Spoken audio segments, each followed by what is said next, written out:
easier than it is, and I don't have a child, so people are probably going to feel bad that, upset that I'm talking about it. But we were talking about raising children, why, certain children get to certain places, and I was saying, listen, man, I don't have all the answers. What I will tell you is that I see a bunch of kids slap their mom in the face, call their mom a bitch, tell them, no, mom, I didn't order that, I wanted a French toast. There's just a lot of absolute nonsense. Red light, green light, yellow light, wait, slow down, stop, wait, go. Like David Buster's. Yeah, welcome to the Any Last Words.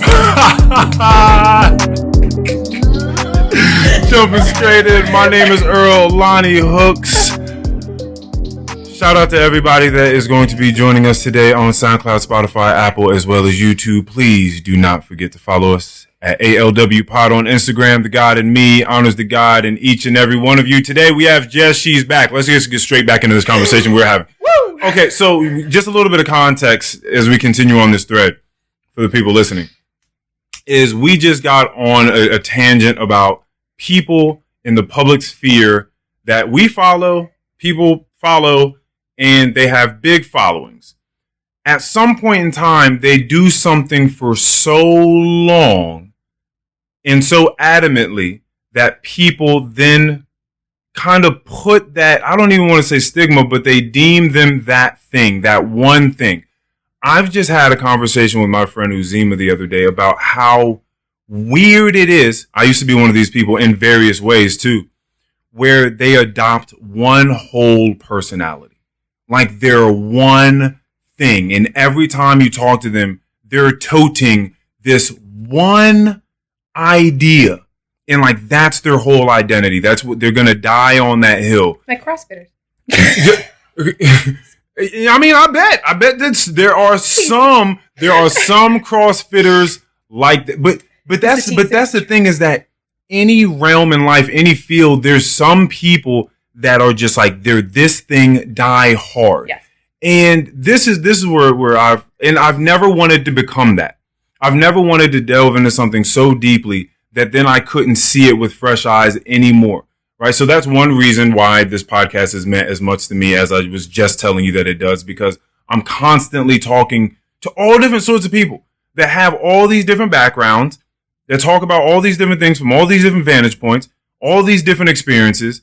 And then they come and I just listen. And I'm just constantly updating, just downloading new information and updating, downloading new information and updating. And I never liked this idea. This is the idea. If you're not a part of this, don't speak on it. Here's my issue with that. No matter, you could talk about any profession, anything. Some things are a little bit more so than that. Like if you're not a surgeon, probably don't give advice on whether or not you're getting this surgery done. or actually, but not even that. Not even that. If like how to go about the procedure of the surgery. Steps. Because there are certain, because I'm not a surgeon, but there's certain surgeries that I feel like certain people shouldn't get. I'm not a surgeon. But there's certain elective ones. I'm like, I feel like there could be a different route that you could take and you wouldn't have to do this thing of going underneath the knife. That is valid. Right? So my whole point is just hear the people out. Because sometimes you're just too close to something. And you've read a bunch of books, you've done a bunch of research, so you just look at something one way, and then you're in an echo chamber because all your rooms, all your cohort on Twitter or whatever it is, are just people that think like you. And so you just hear the same ideas over and over and over. And it's not until somebody that could be a quote unquote outsider comes over and says, stranger things. And they say some stranger things to you. They say some things that are they're just from the outside, and they give you a fresh perspective on it. And you're like, okay, what is your level of profession in this? It's just like, oh, none. I just thought about it for a little while. It's just a new idea in their mind, and they're just turning it over in their minds differently than you have or you've heard. And sometimes that can be extremely, extremely imperative. I've had people in my life before that will get, because I've been in the fitness industry for a long time, I've met people that get like really impatient and really frustrated with people that aren't fitness professionals getting on Instagram or wherever you're at and saying like, oh, here are some tips on how to deadlift better, or oh, hey, here's a way for you to get some more veggies into your diet, whatever. And it's like being like, yeah, you're not a coach, you're not a nutritionist. What are you even doing? Like, you're not qualified to give XYZ advice. And I'm over here just like, they're not. If they were providing something that I found to be harmful, like, don't ever eat fat ever again. Right. Like, okay, hormonally, like, people need that. Like, your brain needs that. Like, that's not a great thing to just tell everybody to stop doing. That I could understand being like, where's your backup here? Where's your evidence? What are you doing? Are you just saying something that you heard once and you thought it was cool, and so you're going to tell other people? But you're absolutely right. And like there is space for people to talk about subjects where like they're not like, you know, I didn't go to school for this thing. You know, I don't work in this field or whatever, but this is, you know, my experience with it, or this is my perspective. These are my 2 cents. My bad. And why, like, that doesn't always have to be such a bad thing. Like, you could absolutely, like, really benefit from just hearing that outside perspective and being like, you know what? Yes, actually, I never really thought of it that way. And that might be useful in whatever situation this is. Like, yeah, people get stuck in scopes all the time. So to furthermore, we were speaking about people, again, that get stuck in just being like this ongoing trope. Just it's more of an idea than just like a full, well-rounded, holistic human being with different parts of themselves. But my friend and I were talking about this guy he's got to be like a class A narcissist. Like, he's just, I've come across a few of these people in my life, and they're so fascinating to me. I lean into them just listening and just observing them, because these are the types of people that never ask you about you, not in a real way. Like, they may, you know, give you the, hey, how you doing today? Okay, cool. And then they get on talking about themselves. They never ask you anything truly with like a real curiosity. Like, really trying to they just talk about themselves all the time. They want to be super funny and super witty. And so every time you say something to them, they're just trying to like generate something really quick, like a quick whip. Right. And so we're just like, that's a weird, like, someone that's just constantly trying to be funny all the time. Or it's like, that's a weird thing. So when you just come across someone that just does this one thing, it's really weird. And sometimes I feel like the people we're talking about that have these huge platforms with these huge followings, I don't necessarily think it's their fault so much. Or just lay people. I think that you do something and you get an applause. I had Shiffy on here, and he talked about, quote unquote, being just a typical gym nigga, which means he was just had his shirt off. You used to work with him. Yeah. He used to have his shirt off all the time, real swole, black skin glistening. Like, he was trying to get these photos in Thirst Trap on Snapchat and stuff like that. And he realized that he was fucking bogus at some point in time and had to just like crank it back, and was just wondering, like, why am I doing this thing? You're doing it because you did it and you got what you wanted. And you got what you wanted enough where you're like, oh, okay. Well, my weirdness is being absolutely rewarded. Yes. All the time. So I'm just going to keep doing that thing. So then you lean into that role even more. And then there's more claps and more applause. Yeah, give us that. Do that thing more. So then you lean into it even more. And then you just find yourself lost being this one shard of yourself. Because you're so many things, but now you're just this one thing. So this whole Jordan Peterson thing where he talked about this Sports Illustrated woman that was, you know, bigger, not being beautiful. It's like, that's not true. That is you. But he's fighting this fight of people not wanting to acknowledge that there are health risks to being larger. There's a scale for this, right? No pun intended on that either. But there is a scale for this, especially depending upon the individual person and what their frame is. But that people are completely overlooking health risks to having more fat on the body. in excess, right? And because he's fighting that fight, because people don't want to talk about it because we're way too sensitive to have that talk, he takes a photo like this of the Sports Illustrated, and now he's fighting a fight that isn't quite there. Because this Sports Illustrated isn't necessarily saying, hey, don't exercise, don't eat well, don't take care of yourself. It's just a woman in a bathing suit. And then he says, sorry, not beautiful, and it'll never be, no matter how much authoritarianism there is. I always get the term wrong. But no matter how much it is. And it's like, you're fighting someone else. I had this discussion actually a couple times before, because there has been a lot of controversy in, like, as of recent, I'd say more in the past couple of years, there are a lot of celebrities, there are a lot of models, there are a lot of clothing brands that are showing larger women and pretty much saying, like, you can be beautiful as you are. You can love yourself as you are. Right. And, like, this is okay. Mm-hmm. And there have been a lot of other folks that I've talked to that look at that.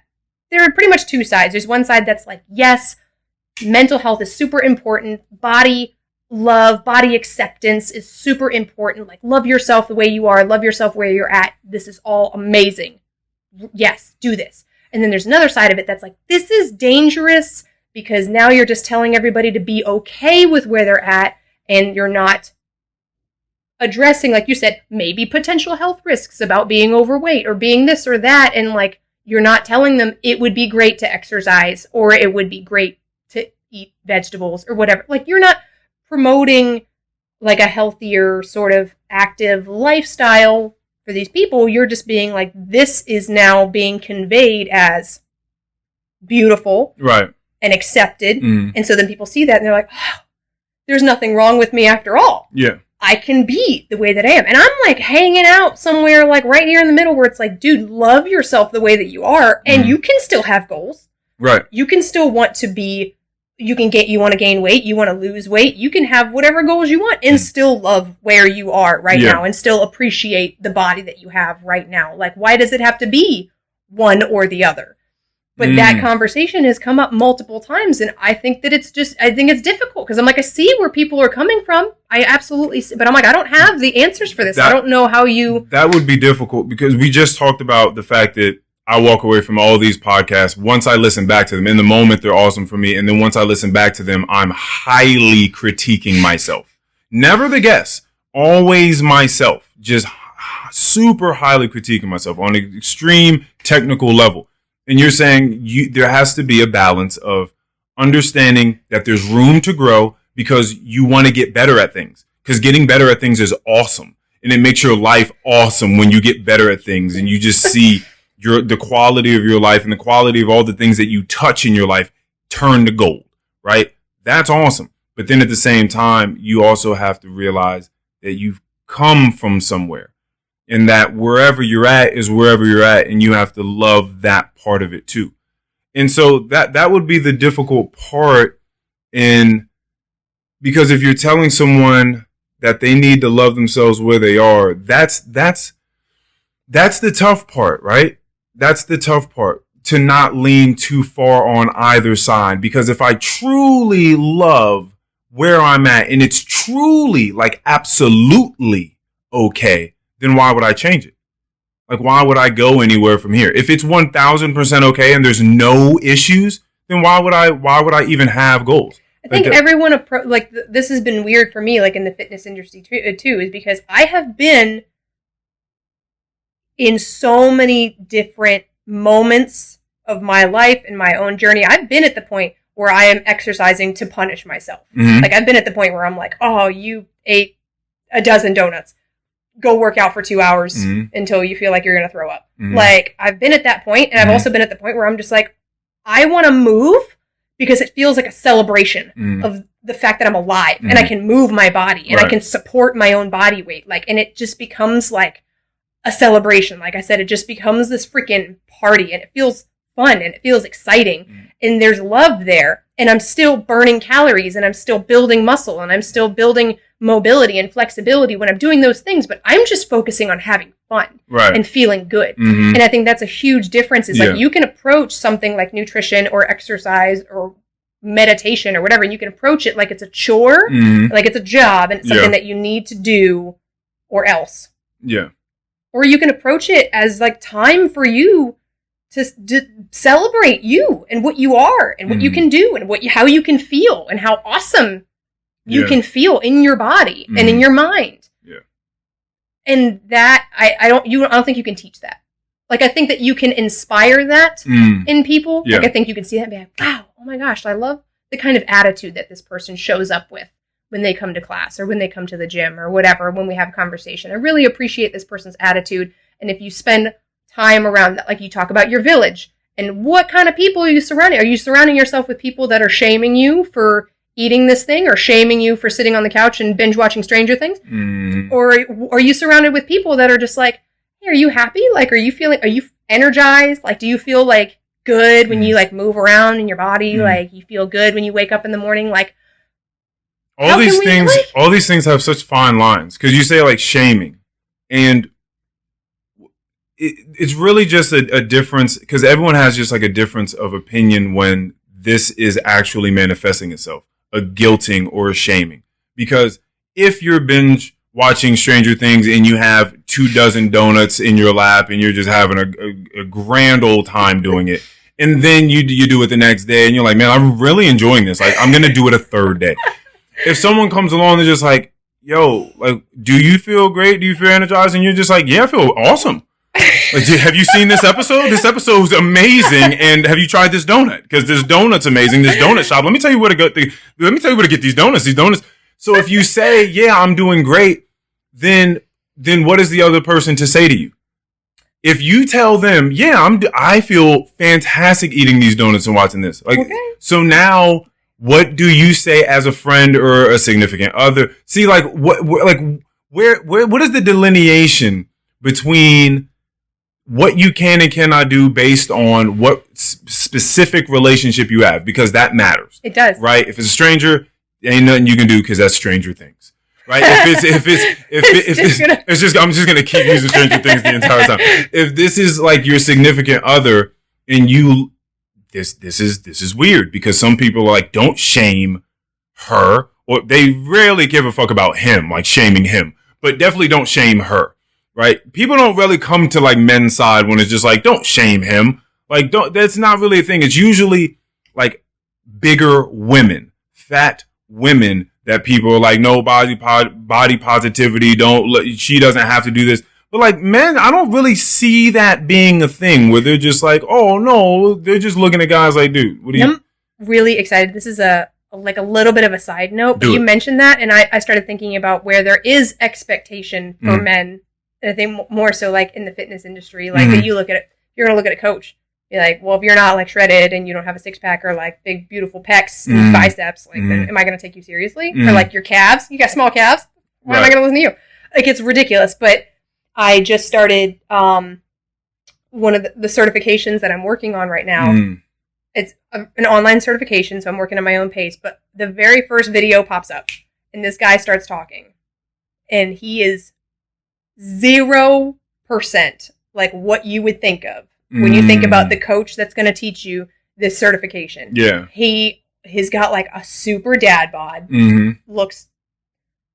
Doesn't look like to the eye like he's a super active person. Yeah. But fitness has been a part of his life, like his whole life. And he's telling the story about why he's doing what he's doing and how there was a point in time where he had cancer in his leg, he didn't know, and his freaking leg just shattered, and then he was in a wheelchair for so long, and how he got depressed, and then he starts talking about how exercise affects your mental condition, and like I'm listening to him, and I'm like, I would not want to learn from anybody else. Like I love this guy's story. I love how passionate he is about talking about this thing and being able to help people like heal depression and anxiety with movement and how that helps your brain. Yeah.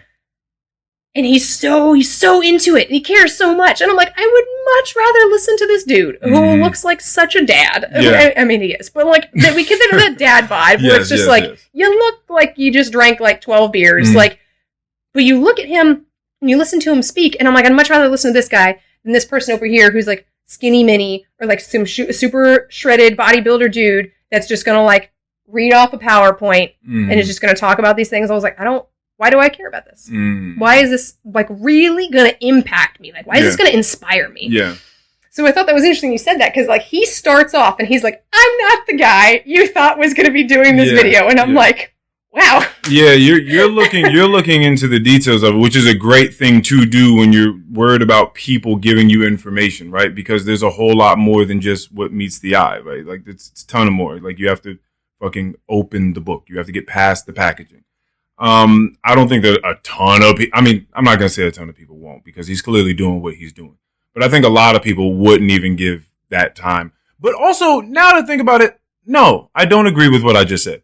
I think that dad bods, and this is actually more on my point, I think that dad bods are revered much more than what, like, a mom bod would be.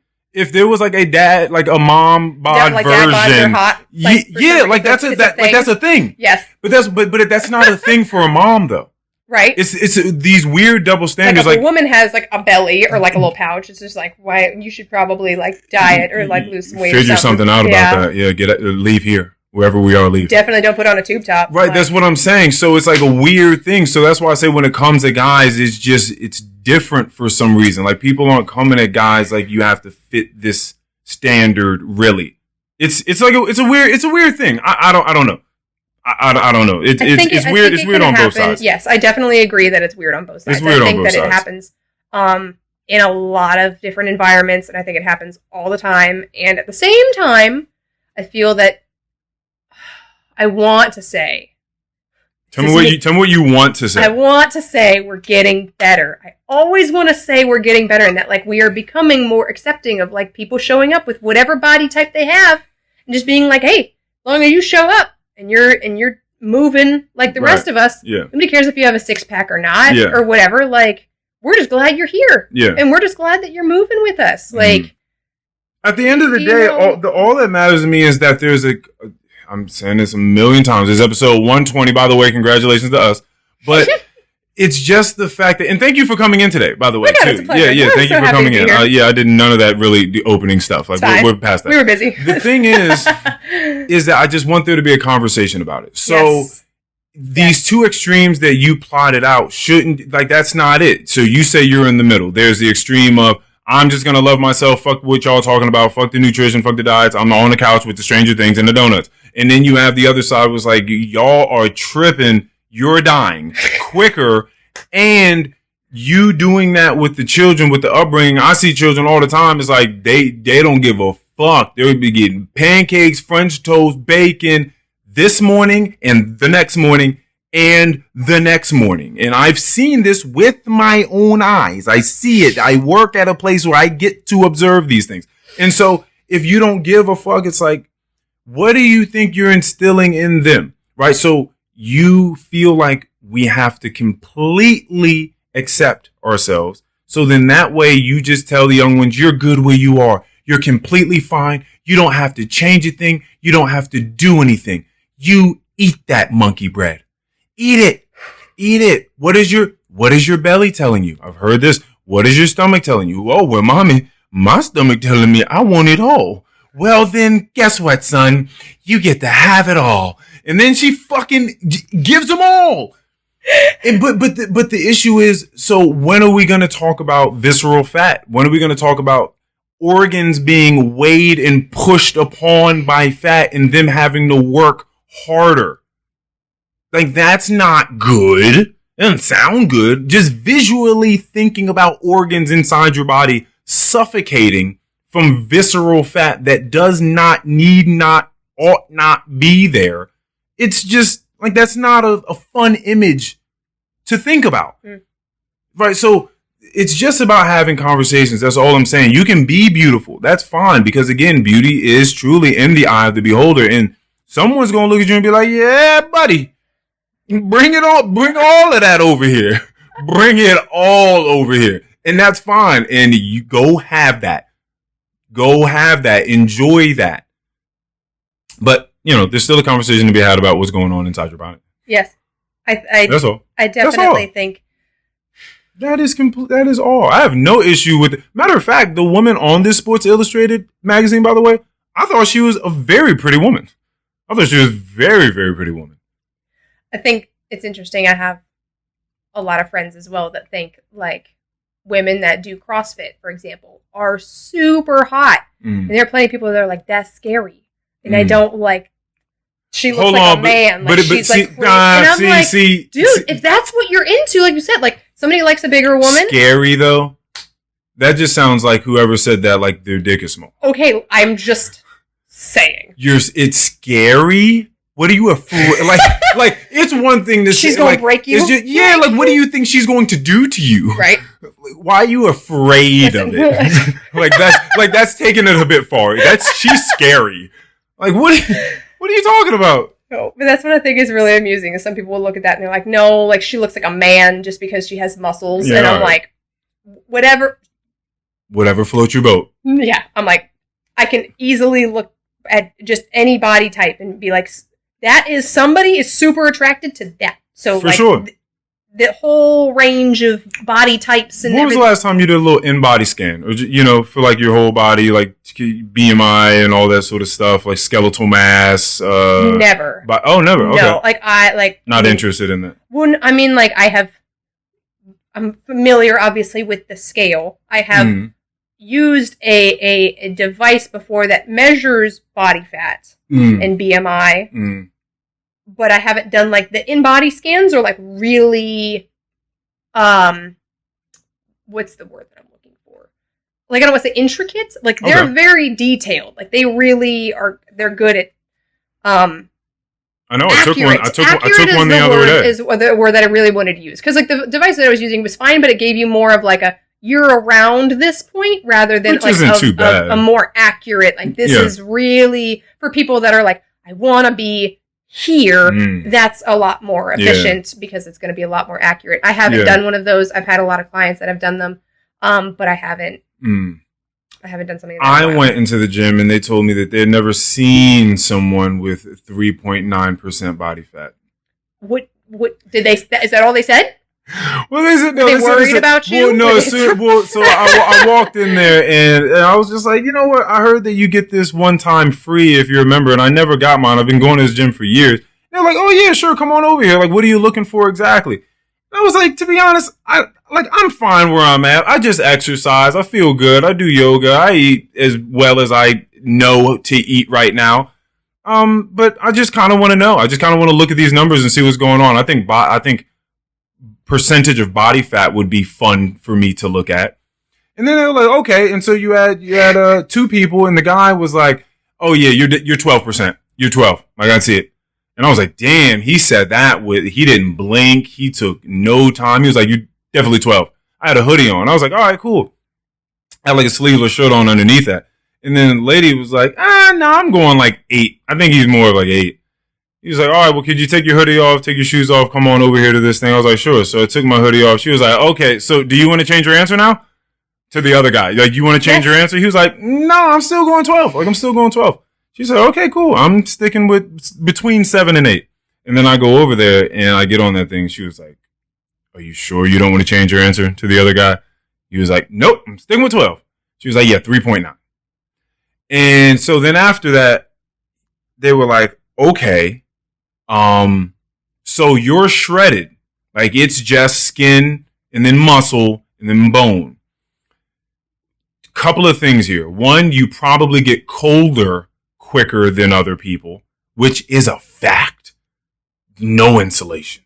Definitely. Like that's just a fact. Like people eat food, they, attain fat and then they can just, have warmth. It's like hibernation. Like you found a warmth now, right? So that's what you did. Oh my God. And I was like, yeah, I definitely do find myself like getting chilly pretty easily, but I fixed that up pretty. I got a nice array of scarves and fuzzy socks and scarves and sweaters. Like I'm good on that account. Oh man. They were like, and then what you will find, now this is where you and we have some disagreement. They said this is where you will find yourself if you don't eat. You're probably like, if you don't eat for a day, you'll probably find your energy level plummeting greatly because your body doesn't have the fat to eat on. And I was like, okay. So I just said, okay. I didn't need to go any further because I know that it's been the opposite for me. Yeah. I have fasted and then my energy is augmented. Mm-hmm. And I thought that was fascinating. And you already know that I happen to do that on the exact day that I also cut caffeine out. So that happening for me with no caffeine and not a whole lot of food was absolutely insane. I could have never saw it going that way. Yeah. My experience. I don't think everyone should fast. Guys, okay, guys? Earl and I had a conversation about, fasting and how I didn't like it and how he likes it. Do what makes you feel good. That's the moral of the story. You got to do what works for you. I don't think that in life there is a one size fits all for anything. I think that we're so individualistic. Like, it's so crazy just how unique I think that we are. And I don't think that people put enough stock into that, give enough credence to that. I think that it's so wild how our brains work, how imagination and creativity works, how our flexibility and just efficacy of our body works, inner and outer. I think it's all absolutely insanely idiosyncratic. So I would just say, do you think? But yeah, they just said, yeah, you should probably just get some steaks and just make sure you keep the fat on it. Just get some steaks and keep the fat on it. And I was like, well, I definitely keep the fat on it while I cook it because I know that's what I've researched. That's where a lot of the flavor comes from. I definitely do that. But I'm just not a fan of. No. Okay, so I am thankful. I will say that my partner is fantastic at selecting and cooking steaks. Really, because prior I didn't really appreciate steaks. And if I were to choose a steak, I would always pick something like a filet that was as lean as I could possibly get. I didn't want any fat on it. I was the same exact way. I was like, it's always chewy and I hate it and I don't want anything to do with it and I don't like it. And then he would find certain cuts of steak where the fat just melted in your mouth. There was no chewing and gnawing. It was like butter. And I'm like, why aren't all steaks like this? He was just like, this is why. There are. Do you guys tenderize your steak? No, he's a ribeye person. Again, okay. I would have never selected that before because I'm like, that's a more fatty cut of steak. I'm not going to pick that. But he strictly buys ribeyes. And we sous vide the steaks. And I don't know if you're sous vide, no. Okay, if anybody's listening, if you don't, I'm just saying this changed everything. If you've never tried sous vide, please try it. We sous vide every meat that we cook in the house. And it's pretty much a way of, you would cook the meat, we put it in a bag, a Ziploc bag, and we submerge it in water. You can put it in a pot, a bucket, whatever. We have a little cooler so we can close the lid and then just leave it in there. It keeps the temperature really consistent. But sous vide is the style of cooking. What you use to do it is what is called an immersion circulator. It looks like this little wand that you stick into water, and it will heat the water to a very specific temperature, whatever you want it to be, 140, whatever. And it will heat the water to that particular temperature, and it will cook the meat to exactly that temperature, so it can never overcook anything. And so once the steak is at that temperature, it takes maybe an hour sitting in the sous vide. We take it out, sear it on both sides, and it's cooked perfectly on the inside. Sear how long? Literally, I just mean yes, get the pan hot, sear it. It's not on the pan for more than a minute. And so you get that nice, beautiful, golden, beautiful outside. Now you said 140, so you guys are going for medium rare. Oh yeah. Yeah. Because I think 130, 140 is medium rare. And it's literally perfect temperature. You sear it on both sides. You literally can't mess it up. It's so great. And it's super tender. It's super juicy. It's awesome. And I am a big fan. But we do that now with chicken, pork, whatever you want to do. It's amazing. But you all don't tenderize it. You never do that. See, okay, maybe that might change the I don't know, Now, sort of if we were to do texture of something it or something like that. like, it wouldn't be me. It'd definitely be him. Like, I don't. Like my digestive system, and I have a fast metabolism, but I've found that, and maybe it could have just been certain cuts of meat, but if it's not tenderized, it just takes longer. Well, because what you're doing is breaking the fibers down in the meat, which makes it easier to chew and easier for your body to digest. So I've just found that it just digests much easier if I beat the hell out of that thing a little bit. But sous vide, I might still tenderize it and do that, because that sounds cool. How much does this thing cost, this wand? I think the one that we have costs like $100. Oh yeah, that's worth it. And that's worth easily. And like, it's, one of those just bought a juicer for like $80. So yeah. And it connects to an app on your phone. So like, of course, like you can see when the thing is up to temperature, be like, okay, well, an hour from now it's going to be done. And then it's really easy to keep track of. I made some really awesome, because I'm a huge salad connoisseur. Like, I like that you use the word connoisseur. Yeah, I really appreciate that. Yeah, I'm really into making all different sorts of salads, because I think that there's a misconception for people that don't eat salads that salads just got to be grassy, green, nasty. I felt the same for the longest time. I was like, salads were garbage. And then I started like really having a really good time like putting together salads. We worked at Panera Bread together. You didn't, what do you mean? Like they had, I mean... Okay. There were different... Let's take a trip down memory lane, okay? Let's do it. We start working at Panera Bread. My first 2 years, I was there for 5. My first 2 years at Panera Bread, wow. I was on a strict bagel and cookie diet. Tell me you don't remember that. Tortega chickens, bread bowls, cinnamon rolls. Broccoli cheddar soup. Come on. Mac and cheese. Yeah. It wasn't until, now that you said mac and cheese, it's coming back. It wasn't until like 3 years in where I was like, dude. I'm telling you, every single morning, maybe somebody out there, somebody resonates like this. Somebody resonate this. Like, I opened the bakery, so I was there at 5. So I would literally sleep until the last possible second. I would roll out of bed, get to Panera, start opening up the bakery. I haven't eaten breakfast. I haven't had anything. So the first thing that I have is like the frozen caramel thing with this just like sugar and caffeine. And so I drink one of those, and then I'm like, stock in the bakery. Whoops, this toffee nut cookie broke. Can't put a broken cookie out on display. Then I'm eating a fucking cookie for breakfast. And that was every day. And then get to lunchtime and I'm like, what's the cheapest thing that I could possibly get? Okay, with my employee discount, a bagel and cream cheese is like 60 cents. So then it was bagel and cream cheese at lunchtime. Like, what bagel were you getting too? Was it one of the sweet ones? Probably.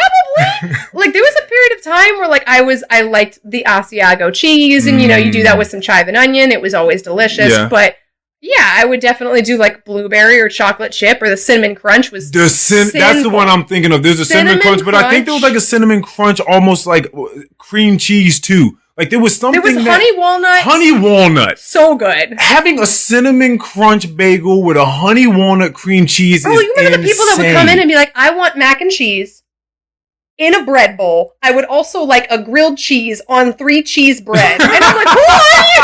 What are you doing? It always stressed me out. I'm like, okay. That's insane. Whatever you want, I'll give it to you. You're fine. Like, it was insane. Crazy. But, so first 2 years, I felt like garbage. I was constantly just like, if I just keep drinking more caffeine, I'll be fine. And I was like, I just felt like garbage all the time. I felt tired all the time. And it was literally after like 2 years where I was like, I need to do something about the fact that I don't know if you remember, I used to get sick all the time. Yeah, for sure. My immune system was awful. Like literally like on the reg, I was like bedridden sick. It wasn't even like, I got a cold. Like it was out. Yeah. My sicknesses would get so bad and they were so regular and I was so done. I was sick and tired of feeling sick and tired. And that's when I was like, I need to do something. That's when I started going to the gym with Katie and like that really started inspiring me and that got me going. That's when I started eating salads at Panera and that's when I was like, we have some pretty damn good salads. This is pretty awesome. That was the very first time I had ever tried a cleanse. And then shortly after that was when I was like, I tried it fast. And I'm like, that wasn't nearly as fun as this thing over here. Yeah. But the cleanse that I did was literally like, if I'd have to compare it to like Whole30. Like I just ate whole foods. I didn't eat anything out of a box. Right. That was my cleanse. Yeah. Like it wasn't like I did a juice cleanse. It wasn't I did a water cleanse. Like I still ate. I just ate whole foods. Yeah. And I felt like $1,000,000. One ingredient foods is what you're saying. Yeah. I was eating like salads, and I would cook like vegetables in a pan with chicken, and I would eat oats, and it was with fruit, and like, it sounds so simple. It's so basic. Well, it is. It just felt so good. Yeah. And then it was like, once I fasted, then I was like, okay, well, now I feel like I'm dying. So I was like, I definitely... How long was that again for you? 4 days. 4 days. And you started to feel like you were dying on the 4th day, or... Well, it was like probably the 3rd day. Like the first day, too, I was really hungry. I would feel tired. Were you on your cycle by any chance? I don't remember that. Okay. I don't remember that detail. I did not have like a relationship with my cycle at that time. That was actually like a really big thing. It was just, I feel that there are plenty of women out there that literally have it, and they're just like, well, here it comes again. Awesome. And it just, they don't really pay attention. Like, they don't. But the issue is too, like, we weren't educated. Like, when I first started reading more and researching more about hormones and the fluctuation of hormones and what's happening at different stages in your cycle, I'm like, when the fuck were we gonna learn this? Like, this is something that I feel like is important. Like, back when we were in sex education and things like that, where some people aren't even getting that anymore. Like, some people, it's just wild to me. Like, these are things where I'm like, I don't understand how we're not being taught these things. But because, like, you shouldn't have to be like a medical professional to know how to take care of yourself. Right. You shouldn't have to do that. Yeah. So it's been a huge journey of like, and that's one of the reasons why I started making changes in my diet over the past like 2 years, because I was like, oh, okay, well, clearly these hormones are too high, these are too low, and if I make these adjustments with my nutrition, that could potentially help balance it out. And I started noticing a big difference once I started playing around with those things, and I'm like, this is crazy how so many people were just like, I don't understand why I feel like crap all the time, or I don't understand why this happens to me. I guess like this is just the way my body works. And then when when you finally realize that you can, this is why I loved the episode so much with Von Marie, because I'm like, dude, when she was like, I didn't know I could feel better. When she said that, I was like, oh, I feel that on such a deep level. I didn't know I could live without stomach aches and headaches and chronic fatigue. Like, I didn't know. That's why I love the episode with Rachel when she talked about subluxation. And you were like, what are you talking about right now? Like, I didn't know that I could feel better. I've just been dealing with this pain for so long, or dealing with this lack of sleep, or dealing with this lethargy, or whatever it is for so long. This overall debilitating flavor of my life for so long. I just thought this is what life was. I didn't know you could do things differently and it make you feel better. I didn't know that was a thing. And then you would be thinking clearer. Like, you would change your perception of the world. I didn't know that that's a thing. Like, I honestly think that if you don't know, you don't know. And the people that do know, or they talk about it, it could be maybe too florid or too highfalutin or too loosey-goosey, too whatever you want to call it. People might think that you're kind of lying. Like you say that you feel better than you did X amount of years ago. But how much, if all I've ever known is this dark cloud, how much better is her vision really? How much better does she really feel just breathing or maybe and walking around? Oh, she doesn't know the pain that I'm feeling. Or that. She doesn't know what I'm experiencing. So like, doesn't know that. That brings us back to the conversation of, if you're not actually a part of this, which how could you ever be a part of someone's individual experience? If you're not a part of this, then don't speak on it. Yeah. You don't know what I go through, so you can't speak on it. And if that's the case, then no one can speak about anything. No one can speak about anything that anyone else is going through ever, because they're not that person. So there's no advice, there's no research, there's no science, sounds hard. There's nothing. Everyone just has to do their own thing and not speak to anyone else about what they're doing and offer any information ever. Which is absolutely ridiculous. Now, the last steak that I made was I used this from this I think it was from Home Chef. I think that's the one that I was using. And there was like this Korean pork burger that I had made. It was damn good. Like, I really love when we talk about food. Like, oh my God. You start talking about food on the podcast, I'm like, we could talk about this. Oh my God. And so I took the slaw from that and I used it for the base of a salad that I made later on. So this slaw is shredded carrots, cucumber, I think I threw some celery in there. I think it maybe it called for celery, kale, onion, and then there's like a bit of like maybe like 2 teaspoons of white rice wine vinegar and a teaspoon of brown sugar, right? And I put that in there and I swirled it around and I let this thing pickle for a couple of hours and just let it sit and soak in there. And then I cooked this steak like perfect 135, like medium rare, tenderized it first. It was real nice and tender. Didn't have a bunch of fat on it because, you know me, I wasn't going for that at the time. Maybe I'll try it now. And just chopped that up, threw that in that slaw, and it was so succulent, the meat. Because, I mean, when it comes to seasoning, I'm seasoning meat with all different sorts of stuff. It's like a Italian seasoning that has oregano, thyme, parsley. Then I'm putting, crushed black pepper on it with garlic and red pepper flakes and salt with garlic and thyme in it. It's just like we're getting in there. And then putting that in this salad base, it was just such a robust flavor profile that just shot you to heaven. It's a beautiful word, robust. Thank you. Oh my gosh. It was just so delightful, everything about it. And I'm like, man, if people knew that this was a salad you can make, then you'd eat it. Then you'd eat it. Because it was like, again, the slaw, it had the vinegar, but it was also had the brown sugar, so it was kind of sweet. And then you have all these different, just, oh my gosh, it's so nutritious. So this is what I thought was really funny. We kind of rotate. This is something that I've been trying to nudge myself more recently, is when I'm going grocery shopping, trying to, like, I'll get online and look up, like, what produce is in season at the moment, and be like, okay, well, let's try to buy something that I don't usually buy, because I will rotate through the same vegetables over and over and over again, be like, we know we like broccoli, we know we like Brussels sprouts, we know we like asparagus, and we're just going to keep buying those things over and over again, because we like them. Yeah, and we know how we like them cooked, and et cetera, et cetera. So, like, I'll try to buy new vegetables and things like that, and that's been fun, like, doing some different things and cooking them different ways that I had never tried with before. But for a long time with asparagus, I saw a chef do it one time. And I was like, oh my God, oh yes, thank you so much. It's so easy. I'm going to do this. But he was talking about when you have fresh asparagus and people that will, like, cut off the ends of asparagus. He's like, oh, if you're ever, like, not sure, like, where to cut off, or you kind of want to save, like, a little bit of time, he literally just grabbed the ends of the asparagus, and he's like, if you just bend, like, wherever it naturally snaps, that's it. And so then I was snapping my asparagus, and then I was discarding the ends, and I was snapping. It was very, like, therapeutic, snapping and discarding. you don't like the broccoli, like, end on the top of the asparagus, huh? No, I mean, like, the end, like, the just root, the end. like, the very fibrous part of Got it. you. So, like, we would discard that part. Right. Like, typically people would, like, chop off, like, the bottom, like, inch.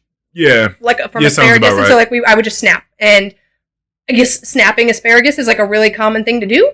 But Bradley found this guy on YouTube that I think he does other things. I think he does, like, other food things. Okay. But he's, like, in love with asparagus. I have never heard anyone speak so passionately about a vegetable ever. But this guy really likes asparagus. And he's like, first of all, stop snapping your asparagus. Because he's like, you're wasting so much. You only need to trim off, like, this much. And then what he was saying was, like, you can, like, shave, like, if you have, like, a vegetable peeler, you can shave, like, the bottom of it a little bit more to, like, remove some of that, like, fibrous texture. Right. Just shaving it off. You don't have to chop off a whole nother, Jesus Christ. You don't have to chop off, like, a whole nother, like, 2 inches or snap off a whole nother couple inches.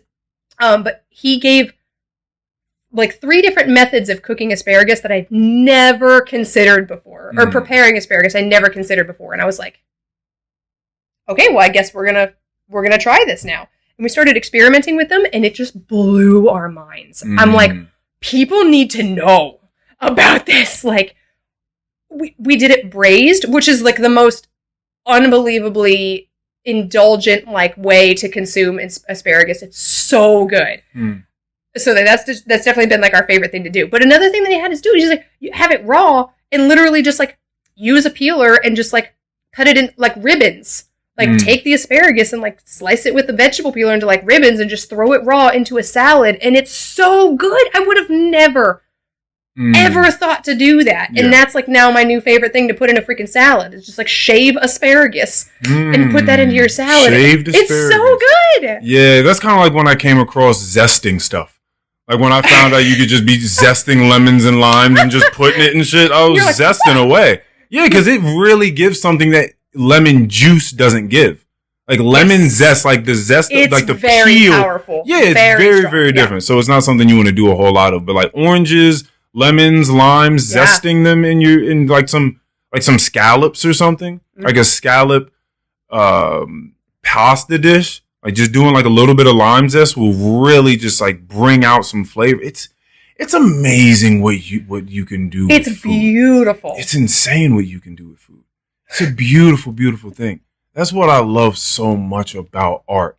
And this was something that Keon and I were talking about on the last episode. And there's this take that Mikey has on music and the way that he's been consuming music lately. And I won't ruin that because he's going to come on the pod and I want him to talk about it. Yes. So, but I will say, as far as I go, listening to podcasts, I was just talking to Keon about how I was talking to Anthony Stokes on 114, and that I was like, I don't really listen to too many podcasts because they're not being, top edge conversationalists for me. Like they're not doing, and that was one of those moments where I go back and I listen to it and I'm like, I love art. And one of the greatest things I love about art is the variety of it and just how malleable it is, how free flowing it is, and how there are as many ways to do it as there are people and perspectives. Mm-hmm. So, it may not be for me, but it could be for me if I decided I was going to try to look outside of just the way that I do this medium of podcasting. There are so many different genres of music and different types of podcasts and everything out there, different genres of books and everything like that. And there are some people that are like, I don't do, this thing or I don't do that. And there are, groups of people that exclusively do. Like when I listen to podcasts, like I only want something that's going to be educational or like something that's going to be like information that I can, absorb. I've had so many people be like, you need to listen to this true crime podcast. It's crazy. And I'm like, I don't have interest in true crime. I'm sorry. Like, that's not a thing. I know that's a big... It's huge. It's huge. I'm like, that does not pique my interest. Like, I'm sorry. I love knowing what's going on in the minds of these people. And I'm like, I get it totally if I see where the interest is, because I've watched some documentaries, and I'm like, yeah, okay, I see why you're interested in this, but I was like, that's not, at least where I am right now, that's not what I'm looking for. I told you, when I first started listening to podcasts, the only podcasts that I was listening to were comedians. And I loved listening to them because they were hilarious. Yeah.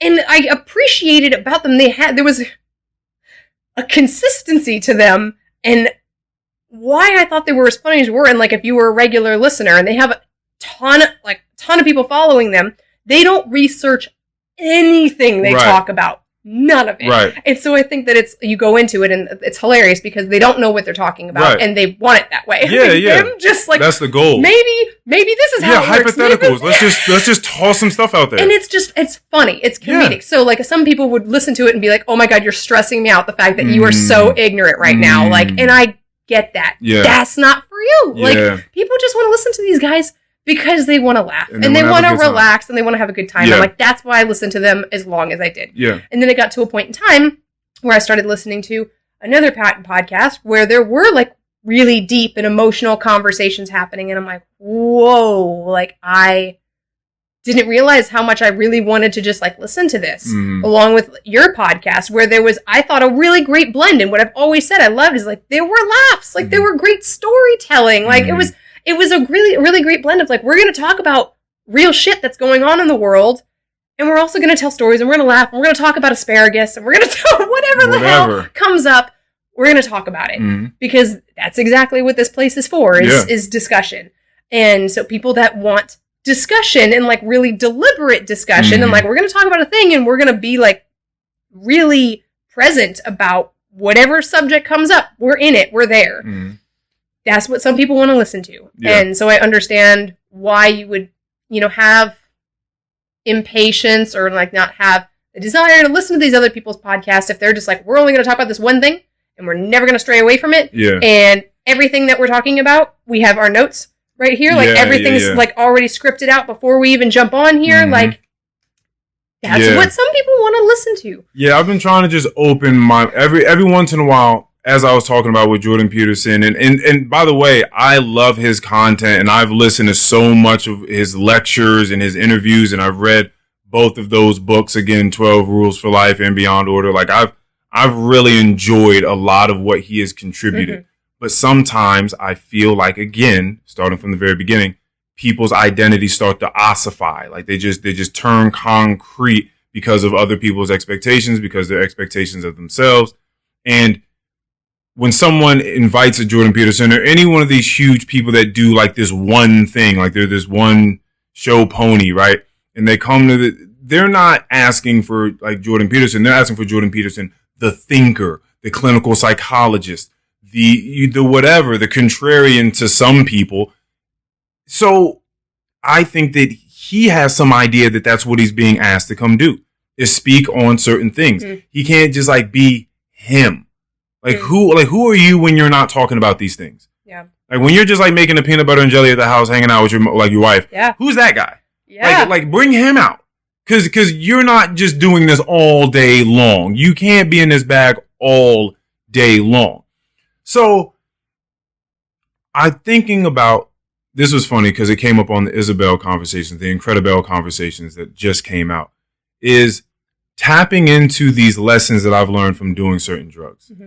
And on her episode, we had talked about lessons I learned from doing Adderall and how that was somehow making the bedrock for me learning about mindfulness and paying attention to stuff. And I didn't realize it at the time, but that I had learned later on, like, what is the, like, why do I love this thing so much? And I found out because I love the present moment. And I didn't realize that until much later on, and that there was a sober way of getting there. Yeah. And then this whole weed thing, I'm like, man, like, what do I miss about myself when I smoked weed? Mm-hmm.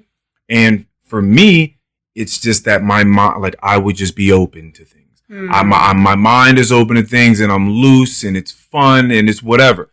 And I'm like, okay, well, what is the essence of that thing? Because again, it's not the weed. Like, so what is the essence of that thing? And I thought about the state of mind I'd be in when I would smoke and what I'm absorbing and why. And it has a lot to do with, again, not fighting, not resisting what is happening and allowing that thing to be whatever it is and just absorbing it as that, right? Just not condemning things, not defacing things and calling defamation on something as soon as it's presented to you. Just allowing it to be there and just looking at it with a curious, childlike sense. And so when it comes to these different podcasts or different music, I'm just trying to just understand more. I'm just opening my mind as if I'm smoking weed. But I'm not. So you told me to watch a show called Love, Death, and Robots, right? So I probably watched like 10 of them by now. You and someone else, you're so happy about it. You told me to watch it, and then someone else came with like 2 days afterwards, and they told me to watch it. I was like, all right, I should watch this thing. So, and really, you were right about everything. Like, it is super easy. They're one that, like you said, anywhere between like 8 and 10 or 20 minutes long. Max. Like, yeah. And even the ones that are like 20 minutes long, they feel like they're 5 minutes long. Like the story quick. Is so good, yes, and so compelling. You're just like, it's already going on. It's about a short story. I don't know if you're reading it or you're watching, but there's something about a short story that's like, I have 9 minutes to capture your attention. You're diving in and like, what does that look like? Yeah. How can you put a bow on it in 9 minutes? And how can you feel satisfied with the story that you were just given? Like, I have a great respect for short stories. Beautiful. Like, I think it's an art. Like, because it's like they're dropping you in the middle of a very long story. Yeah. But that story doesn't exist. Right. So they have to like kind of think about what it would be like if this was a larger movie, yes, and just set you in the center of it. Like, that's a beautiful art. That's a beautiful vision to have. And so I skipped around a whole bunch now that I know that they have nothing to do with each other. And so I watched the very first one, which was like something Zima Blue. Oh my God. Right. And it's about this machine that evolves through time, and then he or it, however you like to look at it, the people look at him as though he's a he, but it evolves and he's a super artist, and he's dropping these art pieces on people, and everyone from everywhere comes to look at them, and they're the most exquisite things that anyone's ever seen in the entire world. And he's traveling. He's made like fucking, who knows what he's made out of? He's probably made out of fucking adamantium, that shit that Wolverine's got in his hands. Like he's made out of some indestructible compounds. So he is now traveling the galaxy, going to different planets and walking in lava and going to cold places. He's meditating on the moon. He's doing all sorts of wild shit, just trying to find more inspiration for art and trying to find more of whatever the truth is that he's trying to extract from the art that he's making. He's trying to find something.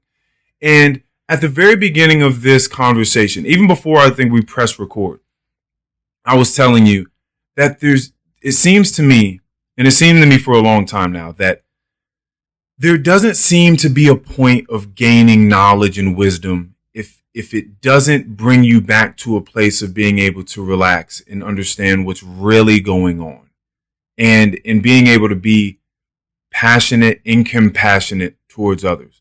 Like, I don't really see like what the end game is if it doesn't bring you back to a place. I think that there's a hard road trying to gain wisdom, and it can cause you to look to your left and your right at other people and think, what the fuck are you guys doing?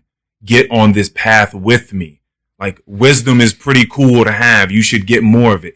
And then there's a point where you get enough of it and you're like, oh, I should relax.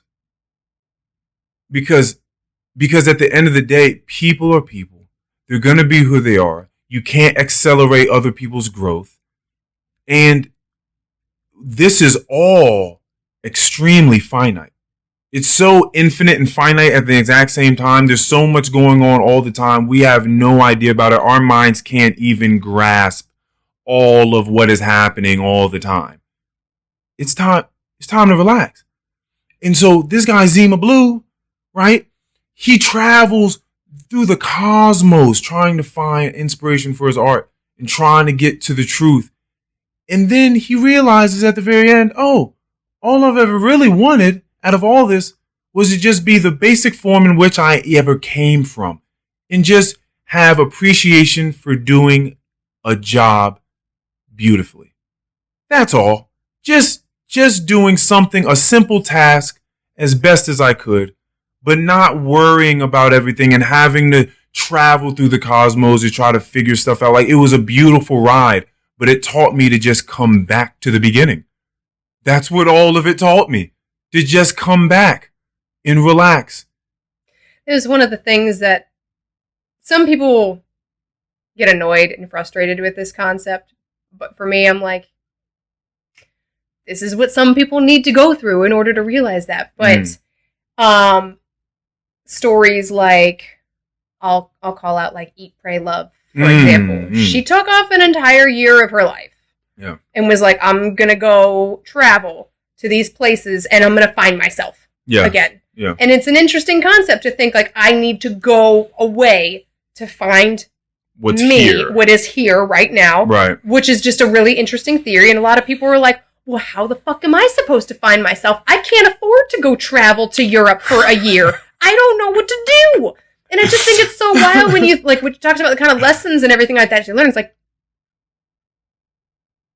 I think it's beautiful that you go to these places and you experience these new things, and these are the things that they taught you and how this evolution came to be, and it's awesome, but it's like, how necessary is that? For some people, they need to get up, they need to get out, they need to move, like they need to go somewhere, see different people, talk to people that aren't in their immediate circle, and like that helps them shift their perspective. I think there's something to that, to getting out of your normal routine. Yeah.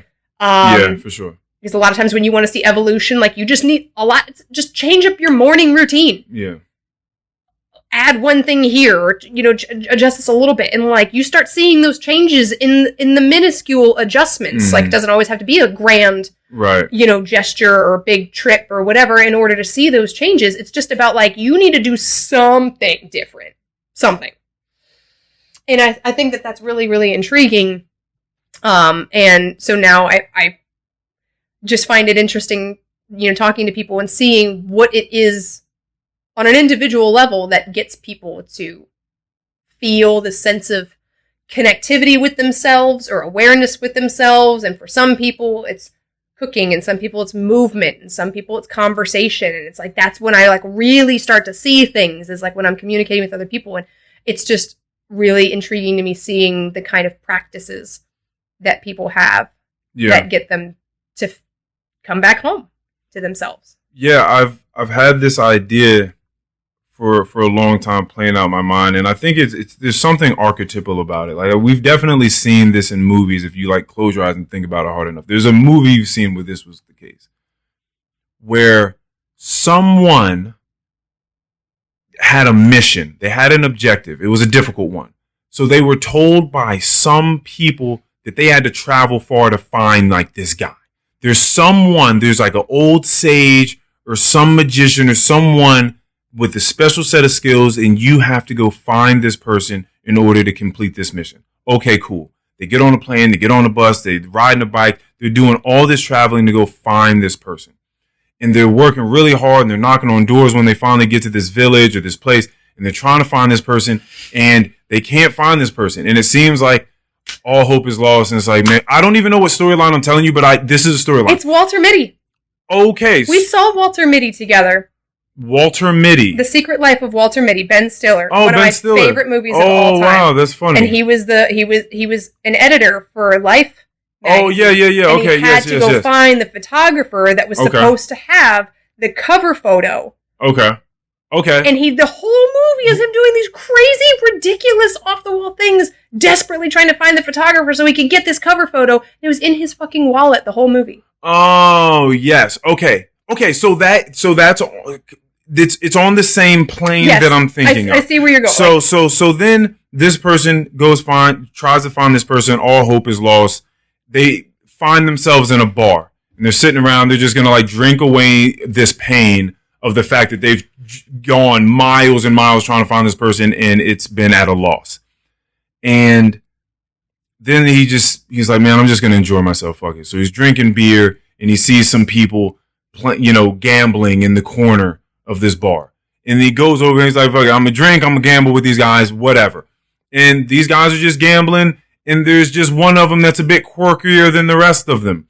And he's drinking too, and he's gambling, and he's laughing with the rest of the people, and he seems like one of the guys at this bar.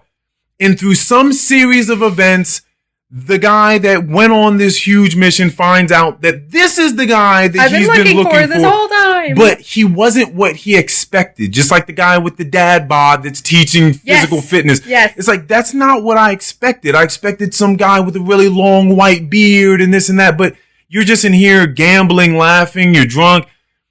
But I'm coming to you because you're this guy that I was told has the most wisdom. But it's like, it's not until that guy has to be that guy that you see that. And there's something super humble about that character, the character that is just hanging out with everyone. And it's not until a certain word is said or a certain task is brought to him, until something specific happens where I now have to lock in and show you, oh, I am that guy you've been looking for. Yeah. Right? There's something weird about that, but that has been a character in various movies. The guy that's super, super sought after, but he's also just kind of like one of the people if he feels like being that. Yes. And it is this idea of traveling and getting wisdom and getting understanding of things that just lead you back to being a more relaxed version of yourself, but with now a vast array of tools that you didn't have before. Yep. And so for me, there was just a very long time in which I was super in my head about the types of conversations that needed to happen in front of me in order for me to truly wholeheartedly partake in them. Mm-hmm. And I just needed it to be that way. I think I was around during that time. Yeah, it was a long time, so you were definitely there for it. And sometimes it would go away. It would depend on if I was getting high or not. Like if I would smoke a lot, then I wouldn't really care. But if I was ever sober, then it truly mattered to me that a type of conversation was happening. And that I wanted it to be informational. I wanted it to be high consciousness driven type of conversation.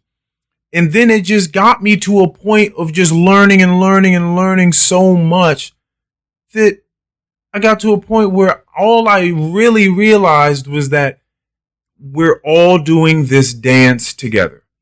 And that in order for me to have the best type of conversation, the most meaningful to me is I have to allow that fluidity to take place. I have to like let go of the reins, because when you just tighten your hands on that rein and you want to have complete power over what is going on and designate conversation and content the way that you think it ought to be, it gets really weird, and you just realize that you're fighting a losing battle. And it's not until you let go that you realize, oh, this is what I really should have been doing much more of the time. It would have been much more fluid. I would have been much more comfortable. They would have been much more comfortable. And I think that having you back on this podcast is some modicum of that in my life, some modicum of that manifestation, because I had Sil back on here before. I don't think I had any other recurring guests yet. I think you might be the second one. Stokes. So 3. There are a few more people that have already been on there. Actually, probably most of them that I would like to have back because it could be done a much better way. The last time you and I were on here, there were critiques, right? I mean, you had critiques of yourself. I had critiques of myself. There's something about headphones that drowned out a bunch of other what could be things. And now you hearing yourself and you hearing me, it puts you in a zone. It puts you in a bit more narrow of a zone where it's hard. It would be very difficult for you to not be paying attention to the things that I'm saying. No, that's true. That is very, very true. To like not get distracted or whatever. That's very easy for people. Most people get distracted all the time doing most things that they do. Like that is the constant state of affairs that people are in. I see it happen all the time. I was at the fucking light the other day, and it's a red light, and we're about to turn right, and it's me, and there's like a Mustang in front of me, and then like a hatchback in front of the Mustang, and there's cars coming the way in the traffic that we're about to merge onto, and then for a little while there's like a break in the traffic going that way. So you can turn right on red as long as you're yielding properly. So the guy in front of me in the Mustang, I'm assuming he's looking left, same as the guy in the hatchback is looking to the left. And I guess as the guy in the Mustang is looking to the left, this is just my idea of what was going on. I don't know what else it could have been, is because when he sees a break in the traffic, he assumes it's time to go. So while looking to the left, just hits the accelerator. The hatchback in front of him has not moved 1 inch. Did not move at all. Runs straight into the back, just 5 feet ahead of him, just runs straight into the back of the car. And then now they have to roll off to the side and do that whole dance. And this is 5:45 in the morning on the way to work. Now they have to go do this dance. What's your insurance company? Okay, what's mine? Why did you do that? They have to go through this whole story because you're simply just not paying attention at all. All it would have taken was for you to just brake and look in front of you where your car is going to be going if you hit the accelerator. But he chose to not do that, and he just looked off to the left. But that's mostly of what's going on. That's what I see most of the time, and what gaining wisdom and perspective has done for me, the compassion that is given for me for other people. And I was telling you before this that I don't see people just being assholes, for the most part, just to be assholes. They don't know. Like, they don't know how to be another way in that moment. They're just sort of disabled in a sense. Like, that's just what they have available in that moment. And it's weird because you look around all the time and just think, how does this person not know that they're being obnoxious or they're being outrightly rude? They just don't. They just don't. It's a consciousness issue. But if you gain consciousness, I don't see why you would want that unless it gives you compassion to be able to look at others and say, oh, well, he doesn't know. Like she doesn't know. They have no idea how they're coming off. Not an idea. Recently, I have been recognizing on a more frequent basis how I will learn about my personality, things like that I may not have like noticed before. Like, oh, I have a tendency to do that, or it's very like me to do this. Whereas before, like I would just do it and I wouldn't really notice that I did it until I was like, oh, I have that trait. Like I'm like that. And it's been... Meaning someone would have to point it out for you. No. Well, then how'd you figure it out? Like, how would you come to... Because I didn't like it. Like, I'll give one example. Okay. Because this has happened on multiple circumstances. We were having a game night with friends. And I got really competitive at a point in time. And I think that competitiveness when you're playing... there's a point where, like, I think competitiveness when you're playing games is really common and welcome, especially too, because if you're around friends, a lot of times like there's this like banter of like, oh, I'm gonna fucking smoke you, I'm gonna totally destroy you, whatever, and like you like just try to, you're just like really just teasing each other, and there's this competitive, playful nature to it, but then there's a level of competitiveness that's like, no one else is gonna have a good time around this person. And there was a day where I didn't like how I felt when I was playing the game, and afterwards I look back and I'm like, I wouldn't want to play games with me, and so like I need to address, I didn't know I was competitive. Right. I didn't know that about myself until I was in that moment, and I was like, fuck, I don't like this. I don't like this. And then it was the thing for me that was like, you can be competitive, Jess, it's fine. Like, you don't need to take this so seriously. Like, you can back off. Like, just, you know, and that it took a lot of paying close attention to be like, I don't just have to be like, I'm a competitive person. Right. To be like, Jessica, this is the way you are. This is the way you're going to be. I guess you don't play games anymore. Guess you're not allowed to do that anymore because no one's going to have a good time. Like, I refuse to like accept that about anyone's personality. Like, you can experience these things, you can exhibit these, you know, character traits and everything like that, but like, you don't like something, practice something else. Right. Do something different, like if you want to be different. And so that's been a big thing for me, is I'm going to start to notice, okay, I have a tendency to do this, and I want to be doing this. Okay, well, how do I practice? Like, what practices are going to get me closer to that? So doing this podcast and speaking the way that I do, and you've heard for so long, has taught me that when I say things like you just said, I either have to preface them or I have to have some postscript and say, now I know that I'm making it sound easier than it actually is. Oh, 1,000%. Because I've had now people tell me that they have listened to the podcast and then at some point felt overwhelmed because I make it sound easy. I make it sound like the things I'm talking about are easy. And so like, Earl, listen, man, maybe you just work a little bit different. Maybe you grew up around something else, but like it's not. It's a lot of messing up over and over and over again and learning something new every time you do the thing. So it's like a little chip off the block, like as you're working on that. So someone told me the other day that they have a close one, a loved one that always tunes out when people are talking to them. Like, they legitimately just change the channel, and then when it's time for them to talk, they clearly have no fucking idea what you were talking about. None whatsoever. And do they know they do it? Well, yeah. I mean, they've been told before. So this is my thing. This is why I asked you, so you had to have someone tell you, and you're like, well, no, I noticed it. My thing is, and this is why I'm a proponent of mindfulness meditation and the sorts, because I don't know a way of heightening consciousness. I don't know like another way. If you don't have people around you that tell you, hey man, like this is what it looks like, this is what it sounds like when you do this thing, could you please not do it? It doesn't make us, your loved ones, feel good when you do this thing. It's like an intervention of sorts.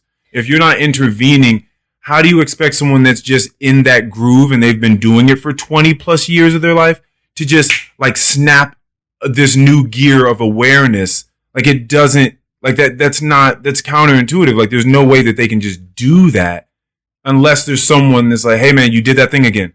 Hey, you did that thing again. And it's not until someone says it enough where then you start to hear what it sounds like, or you see what it looks like in your brain when that thing's happening. And then some awareness starts to happen. But I don't know how you get that, how you raise your awareness and your consciousness without mindfulness practices. I don't know any other way. That's what's worked for me. That was the only thing that like I was gonna say based off of if somebody were like, well, you make it sound much, much easier than it actually is. I would love to just have that self-awareness or whatever. But meditation, I think for so many people in all the years that I have been doing what I'm doing, meditation is always that thing where people are like, I'm not good at it, or it's super intimidating, or whatever the case might be. And what I really try to just get people to consider, and I will say this in my classes, I will say this to people that have never meditated before, never done yoga before, whatever, and I will just say, like, it's paying attention. It's just paying attention. And how do you teach that? And what you've done before on the podcast, when you be like, okay, we're going to take 5 minutes and we're going to meditate. And you say, notice your breath. Notice how your back feels. Leaning against the chair or leaning, or sitting upright and supporting how your muscles feel. Notice the temperature of the room that you're in. How your clothes sitting on your body. Do you feel like restricted? Do you feel comfortable? And it's just noticing. Yeah. And it could start with something really close and familiar. Like, what do you feel right now? Put your hands on you. Like, are you cold? Are you warm? Are you comfortable? Are you stiff? Are you sore? And just, that's paying attention rather than just autopilot. Just I'm doing these things. I'm picking this up. I'm going to work. I'm coming home. I'm going to sleep. And it's no longer how am I feeling? How's that person feeling? It no longer becomes that. It's just doing rather than being. Yeah. And that is often what I have to try to remind people to do is just we're so focused on just do that thing, get there, go there. And that it's we stop paying attention to what's happening right here. Yeah. And so that has been the biggest thing for me is there was a period of time where I was meditating every single day, and it's awesome. It's great. And guided meditations are super helpful if you have no idea how to sit in silence with your thoughts. Right. You don't know what to do with them. Yeah. Guided meditations are super, super helpful. And there's a bajillion free ones out there. So you could definitely go into those, but just sitting and breathing. I've had a lot of my clients, I'll give them homework. My mentor right now calls it homework. I know you love it. I know you do. Love it. That's not bad. That's not bad. No, I thought it was good. I thought it was great. But I would tell them to take 5-minute quiet breaks. That's what I call them. Because that takes a lot of weight off of I want you to take mindfulness breaks, or I want you to take meditation breaks. I'm 5 minutes, step away from the task that you're doing, step away from other people, and just be in a quiet place. And you can breathe, you can go outside, you can be walking for those 5 minutes, but just remove yourself from all the things that you feel are responsibilities or distractions or weighing on you. Just step out. 5-minute quiet breaks. And that is so much more doable for people for some reason, but they're doing the same thing. Yeah. They're doing it. And so a lot of times it's okay, just give yourself a break. Just stop the thing that you're doing at the moment and just be. Yeah, it's different. And I'm certain that there are different gears or different capabilities as far as mindfulness goes for people. And because we understand what lucid dreaming is like. Some people have lucid dreams a lot of the time. Shout out to Mikey. Yeah, some people have. So or you. When I say lucid, I don't even mean this very specific stratum of you get to do whatever you want to do, breaking away from the chains of just being in a play, but just making up your own play as it goes. Because some people are just on that level and they go to sleep. And they just break and they just fly and they want to go do this and they get some people dream that way. So when I say lucid, I'm going to use it in a much more loose way, which is just that you're aware that you're dreaming and it's vivid. Yes. The storyline is vivid. You kind of see what's happening and why it may be happening. Maybe what correlation that has to your real life. You may even know who you really are in life. In real life when you're awake, and if the things that you're doing while you're sleeping are in correlation with that person. Like, yeah, like that, I would do that. Or that's out of my character. Like, why would I do that? Like, these are things that I think about when I'm dreaming. Like, I have this level of awareness in my dreams. I know when I'm doing something that's out of character, or most of the time that doesn't even happen anymore. The things I'm doing in my dream are things that I would do in real life. Yeah. Like decisions I would make in real life. I'm like, yeah, that's an Earl-ass decision right there.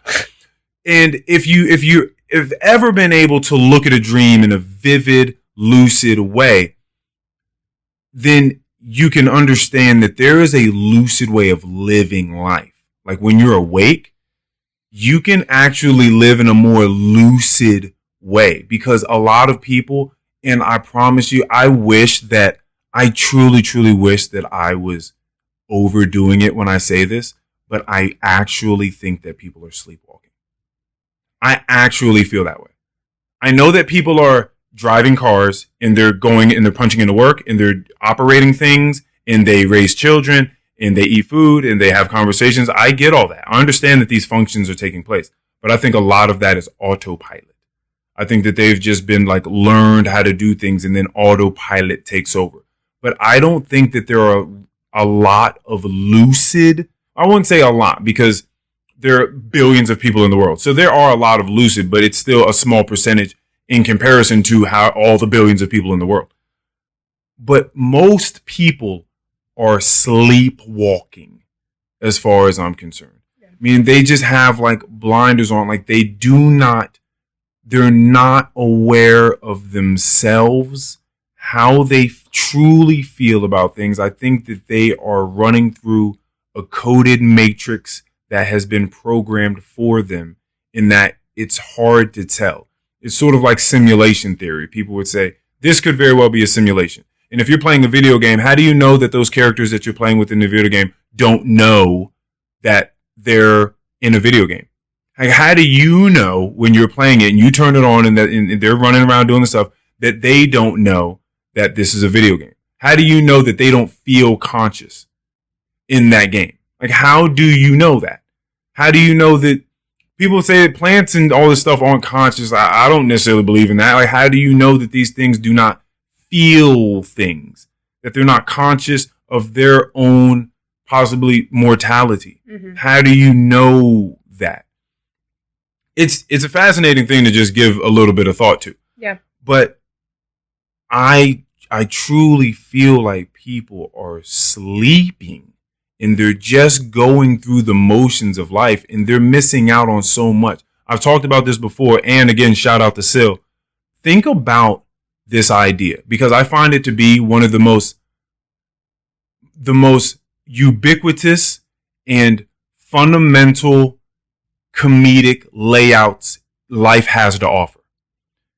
Being bored. I know that people are bored. I don't mean to shit on anyone that gets bored. People get bored. But this is my thing. Being bored, to me, on the planet Earth, as a human being, blows my mind. And that's the curtain, that's the iron curtain in front of people's eyes that I'm talking about. You are a living being that the chances of you being here are so low. Like they're so small. They're so small. The chances that us that occupy this space here now are actually here, living, breathing, conscious. This isn't supposed to just happen. Like, this isn't, we just take this for granted because we're just alive. We've just gotten used to it. This shit is not regular. Life is just not regular. And so for people to find themselves like done, like, I'm so over this, like fucking dejected from life. And then you see young people, 15, 16, 17 years old, and they're just like, like people sighing. So done with this. This is so boring. Like, I'm so over this. That even being a perspective to me is wild. Do you understand what life is? We're breathing. We're walking around. We can understand things. We can communicate with one another. We can build rockets and send people to the fucking in outer space. We find different ways of eating food and find all this new technology, and we can FaceTime with people in China right now. We can sit in our own thoughts and explore our inner space. And sometimes that can take you from a place of turmoil and distraught, just fucking desolate, just the worst of times. And it can bring you to a place of enlightenment, all from just sitting with yourself. Like, that is an actual perspective. That is something that can actually happen in the human perspective. And the fact that people get bored, like they're just, how was your day at school, son? It was okay. It's whatever. How was your day at work, honey? Oh, same shit, different days. Just, just going through, doing the things, sending the fucking faxes. Betty's being a bitch like always. She's always in the fucking cafeteria talking shit in the break room. Like, Jeff is over here. He's always trying to fucking mansplain to me every time he wants me to do something. It's just like this constant droning life that people go through. And I know that there are many ways that people get caught in that. I understand that. But the fact that that is an option, that perspective, blows my mind, knowing the lucidity that I have for my experience on this planet. It's insanely complex and beautiful, and it's everything. And so to not be able to tap into that frequency is it's so saddening. I feel very deeply where you're coming from. I completely understand. And over the past couple of days, actually, this is something I've talked to you about before, like a challenge that I have had. This is why I brought up the kind of personality traits that I was noticing about myself. Okay, Jessica, I know you're this kind of person. I know this is how you like to approach these conversations. I know this is typically how you like to approach problems. However, how are you going to show up for this person that does not have that sight, that does not have that vision, that does not have that set of options? Yes. Like we talked about, is not working with that software. How are you going to show up for them? Yeah. Because how you do things, how your personality works, isn't going to work for that person. Mm-hmm. And so that's why I've been trying so hard to just be like, okay, I don't have to adhere to this is how Jessica works, so I'm not going to be able to help that person. Right. All right, well, I guess that's that. Yeah. Hopefully somebody else can help them. That's better handling that type of personality, whatever. I'm trying very hard to pull back from that. Saying, okay, well, how can I adjust how I speak and how I'm paying attention to this person? How can I make adjustments where I'm at so that way I can better show up for them? And it's been really difficult because it will be very much, I'll be looking at somebody, speaking to somebody that is very much in that place where they just feel like, I don't know. How would I describe this? Not like they're bored, but very much just like they're stuck in this pattern. Okay. Just over and over. This is the way things are. This is the way things are gonna be. And it feels hopeless. Mm-hmm. And I'm over here like, you don't have to live like that. Like we're talking about, you don't have to be miserable all the time. There are so many other options. There's so many things you could do to get out of this hole that you think that you're in. Yeah. Like you think that you're just stuck here, but you're just not looking up to see that there's a rope and there's a ladder and there's all these, like you're just. That's a good way of putting it. Like, it's crazy. And so I'm trying really, really hard. That's a really good way of putting it. Really trying really, really hard to not repeat the pattern that I usually fall into, where I'm the type of person. Mm-hmm. I'm the type of person that when somebody has a problem, when there is a problem, I'm like, how do we fix it? Yeah. That's why I do what I do. That's literally why I'm in the field that I'm in. I'm like, oh my God, you want to change something? Great, let's do it. Oh my God, I can't wait to help you change that thing. It's awesome. Yeah. It's difficult looking at somebody that recognizes that they have a problem. They might not be able to articulate what that problem is, but they recognize that they're not happy. Mm-hmm. But they don't see options. Yeah. Like they literally don't see. I can't stop thinking about the conversation that you had with Katie when you were talking about you have the awareness, you have the insight to go into a dark tunnel, seeing the light at the other side, saying like, I can go through this hard thing and I know I'm going to come out the other side and it's going to be great. Right. And there are some people that don't have that insight and they step into that darkness and they don't know, they don't see that light at the end. They don't know how long this tunnel goes for. They don't know what it's going to be like in there. Yeah. And then they don't want to step in. Yeah. Yeah. And it's so like, how do I communicate with those people? How do I do that? Because we've talked before about asking questions. And I think questions are so powerful, but then you talk about asking the right questions and really getting them to take ownership in those questions. That's something that I'm practicing right now, like in my work that I'm doing. I'm actually stepping into like a mentorship role where it's going to be my place, and I'm learning a lot about what this looks like, but it's going to be my place to help pretty much coach other teachers. Oh yeah, we did speak about this. And to help them, hone in on their skills and just grow as a teacher. Like we're supposed to be working with each other to help build those skills. And then I've been working with, my mentor to say, okay, well, these are the things that you should be looking at and paying attention to. And today was the very first day that I took a teacher's class. And then, I asked, I was like, hey, I'm going to take notes. I haven't been giving teachers feedback yet because I haven't truly, honestly felt ready to have that conversation with somebody, because I want to make sure that I articulate it properly, that I verbalize it properly, because I do not want to come off like I'm evaluating somebody or I'm telling you this is what you did wrong and this is what you need to do right, because that's not my job. That's not my role. That's not what I'm trying to achieve at all. I'm just trying to observe from the perspective of like a student and say, okay, well, these are things that we should consider, because we have a very diverse community that comes into our studios. How do we meet all these different people where they're at? Yeah. How do we make this as accessible as possible? So I'm just trying to, every note I write down in a class is usually like question mark at the end, like, can we do this differently? Can we, how just to promote conversation, to ask those questions. And I went, I went to this, teacher's class and I said, do you mind if I take some notes? I'm working on this mentorship thing. She said, oh, absolutely, go ahead, read it. And I took some notes, I took the class, and I thought it was a great freaking class.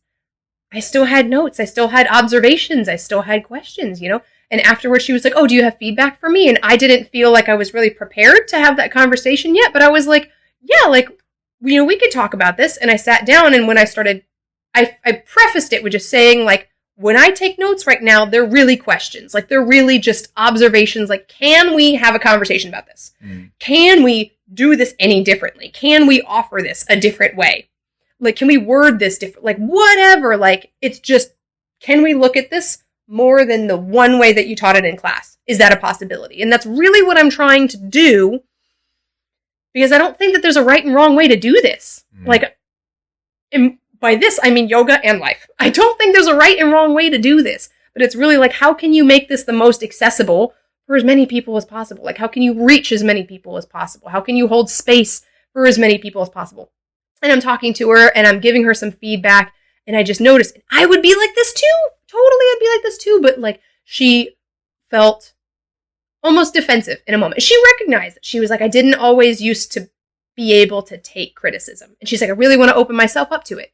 And so I was really grateful that she even asked, do you have feedback for me, so that we could have that conversation. But for me, I came away from that and I'm like, how can I talk to an individual? Like, I could have one teacher that could take criticism all day, every day, and be like, oh my God, like, I could work with all of that.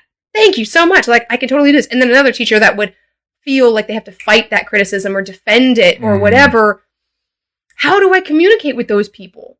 And I consider asking questions that are more, and like open-ended questions too, because if you can get somebody to identify their intention and their perspective and where they're at, they're taking ownership now for that situation and that action that they did or that thing that they said, versus asking something that's more specific. Like we've talked about this before, bias questions. Like, right. Why do you think this is good? Or why do you think this is bad? Just being like, oh, what was your intention about this? Or what were your thoughts about this? Or how did you feel about this? And really getting them to own what they did. That's way harder than I thought it was going to be. Like, it seems so simple when I'm like working again with my mentor, and she's like, oh, asking these types of questions can be super, super helpful. And I'm like, yeah, absolutely. But when I'm in it, I find that I have a hard time asking the right questions. Yeah. And that's so difficult for me right now because I want to show up for everybody. Right. And I want to have all the conversations, but I don't want people to feel like they have to be defensive. And that's not always on me. Yeah. Like, that's not always my problem or my job to make sure that they, take whatever it is I'm saying exactly like this.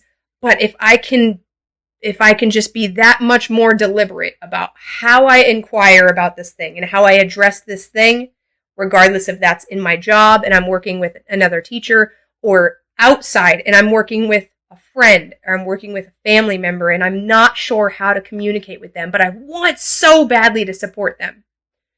It's really freaking tough. And that has been like the forefront of my mind as of late. Yeah, some people do, they do not want that they just don't want to hear anything that they're not doing. It just, there does have to be a delineation between the thing that someone's doing and who they are, because then they'll get attacked. I mean, as rightly they should. If you say, listen, you are being blank, right? As you were just saying, like, you don't have to be that thing. It can just be something that you're practicing.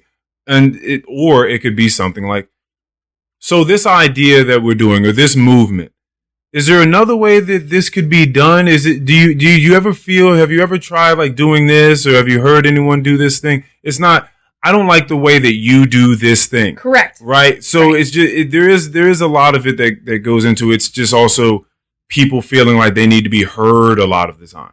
That it's not, that people, once they feel like they're actually heard, then it opens the gate for you to be able to then cross that bridge and for you guys to actually talk about some stuff. Yeah. Because people talking over people a lot of time, and if they feel like they're being attacked, they will shut out everything that you have to say, and everything you're saying is just going in one ear and out the other. It's like, dude, it may not even be going in one ear. Like, I think that's a huge, we talk about like the practice of listening, like really actively listening when somebody is talking. Yeah. But questions are important. Like, exactly like what you said, because like listening, absolutely, listening could make somebody feel heard. But what if that person doesn't feel like talking and they still want to feel heard? Mm-hmm.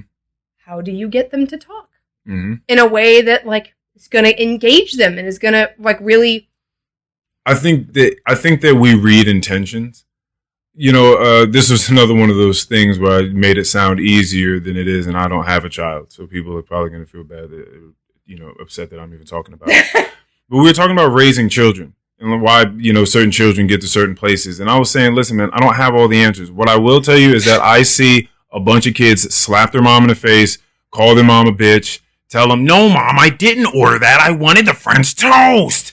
Now get it right. Like, I've heard this, and then the mom just be like, okay, I'm sorry. Can we please get him the French toast? Like, all right, I'm so sorry. Like, I've seen this play out. And all I'm saying is, well, what do you expect for this boy to be like at the age of 18? Because then at the age of 18, you're going to be trying to figure out, I don't know why he's like this. Like, well, like I put him in therapy, or we're trying to talk to him. I don't understand what's going on. He has extracurricular activities. Yeah, but when he was 7, he was calling you a bitch and you allowed it. So he's done, that part of his life is done. These things have been embedded in his system. Yes, things can change, but do they often? No, they don't. The way that you're raising small children, that is the bedrock of who a human being can and may be for the remainder of their life. There's a lot of that instilled in them. Are they learning respect for other people? Are they learning how to respect other people's space, other people's time, other people's things? Are they learning these things? Or are they learning how to play with other children correctly? Or are they just taking people's stuff and walking away, or they're cheating at games? Because when you start cheating at games, you're not invited back to play games. You're not invited back to play games. You're not invited back to sleepovers or to parties or any of this stuff. And then who do you grow up to be? Someone that don't nobody want to fucking be around. And we know what those people feel like inside, because we're social beings. So when you cut all that off at an early age, and it's not the kid's fault. It's not the kid's fault, because the kid was a fucking kid trying to learn how to be a kid. Right. The parents should have been there to learn or teach them how to be a child that other children like. So I was saying, well, you have to learn how to speak to children. He's like, what if you got a difficult child? You might have a difficult child. But when did you start raising them? Did you start raising them at the age of 4? Or did you start raising them when you realized that you all were pregnant? What were you doing when they were in the womb? Like, how serious did you take pregnancy? Because I'll tell you what, if I get someone pregnant, I'm raising that child at the moment I realize that there's a child, I'm raising the child. Yes. Like that very moment when it's just like, yeah, Earl, so I think we're that moment, yes, I'm a father, and we're raising the child right then and there. We have to be thinking about what you're eating, how we're exercising. Is listening to Mozart and classical music an actual thing? Do we need to be doing that? Do we need to be thinking about if this child's going to be bilingual, trilingual? Like, what are we implementing? What are we doing right now? How am I learning about being a better person and therefore a better father for when this baby does arrive in the actual world, right? And then once that happens, what are they learning? First 10 words, please and thank you, is going to be in there, right? This is me. Doesn't have to be anyone else. I'm thinking about these types of things. What are they seeing around the house? Are they seeing love? Are they seeing dancing, singing, people sitting down, paying attention to one another, having conversation, putting their phone away when it's time for a conversation, having family dinners? Like, do they see any of this stuff or not? This stuff matters. Do I just give them a fucking iPad when I don't want to hear them anymore? So just allow them to get on YouTube and do whatever the fuck they want to do? That's a thing. So interesting for me listening on the last podcast when Keon was talking about Ja'Cory, and I'm gonna like really just bring it down and like just Ja'Cory being on TikTok like watching TikTok. Yeah. And I'm thinking back to like what I was doing at that age. Oh yeah. And I'm like, what? I was close. So intrigued by the concept of like, man, I definitely like, my priorities and my desires would have been different if like that was, my exposure. Yeah. And it's so difficult because right now, like, it's everywhere, like, all the time. Okay. Like, how, like, whatever you're, like, allowing your children to be exposed to, you can do but so much, because they also will go into social situations, like they go to a sleepover or they go to school or whatever, and then you're getting exposure. They're getting exposure from these other kids too. So it's like, it's the society that we're in right now, the time that we're in. Like, that exposure's there, it's out there, and it's just so interesting. So they come back from a sleepover or from being on TikTok all day at school or just from being at school. They come from anywhere. The kid comes back home.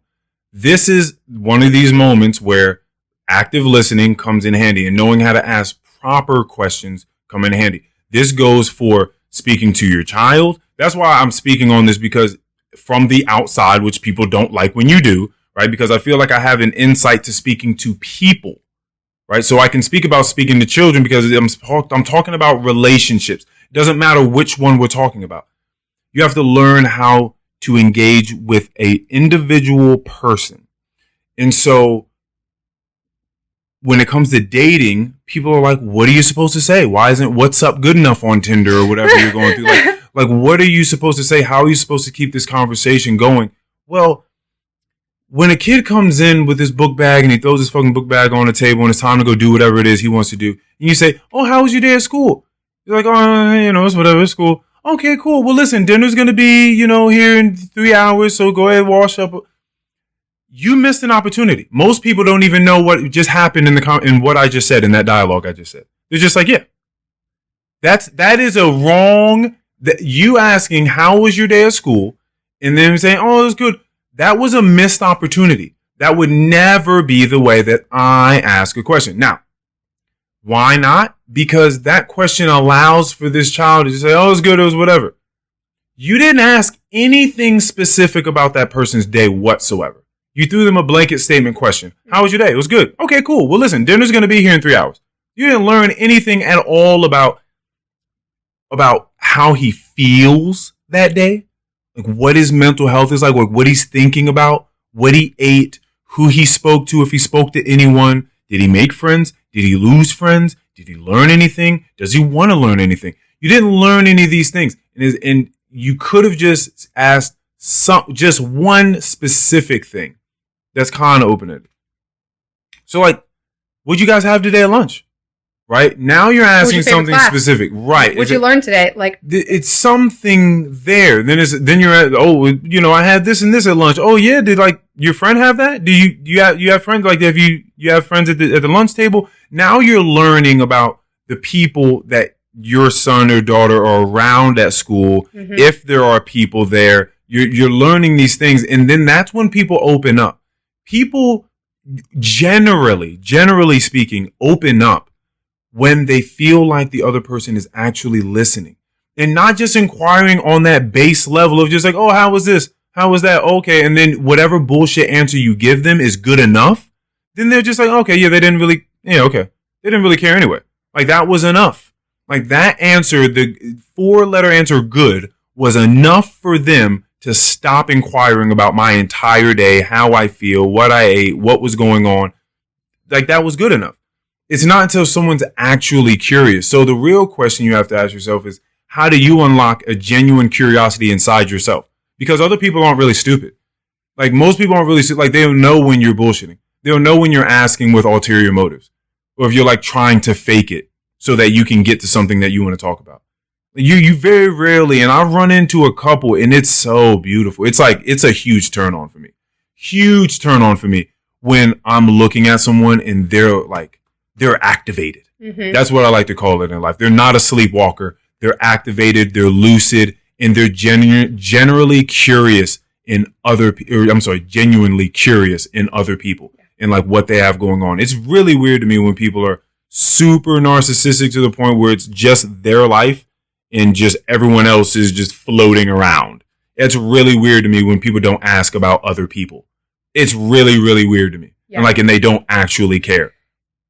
They just ask as a buffer so that they can get to what it is they want to talk about. I'm gonna mention this this behavior or this action because I believe that there are plenty of people out there that will do this. Mm-hmm. And I think it's a really interesting way of trying to connect with people when you don't know how to connect with people. Yep. Is getting online, Facebook, Twitter, wherever you're at, and saying, hey, does anybody want to hang out tonight? Does anybody want to get a drink tonight? Does anybody want to watch a movie tonight? And just open-ended. Oh, shit. Anybody want to... I know multiple people are doing this.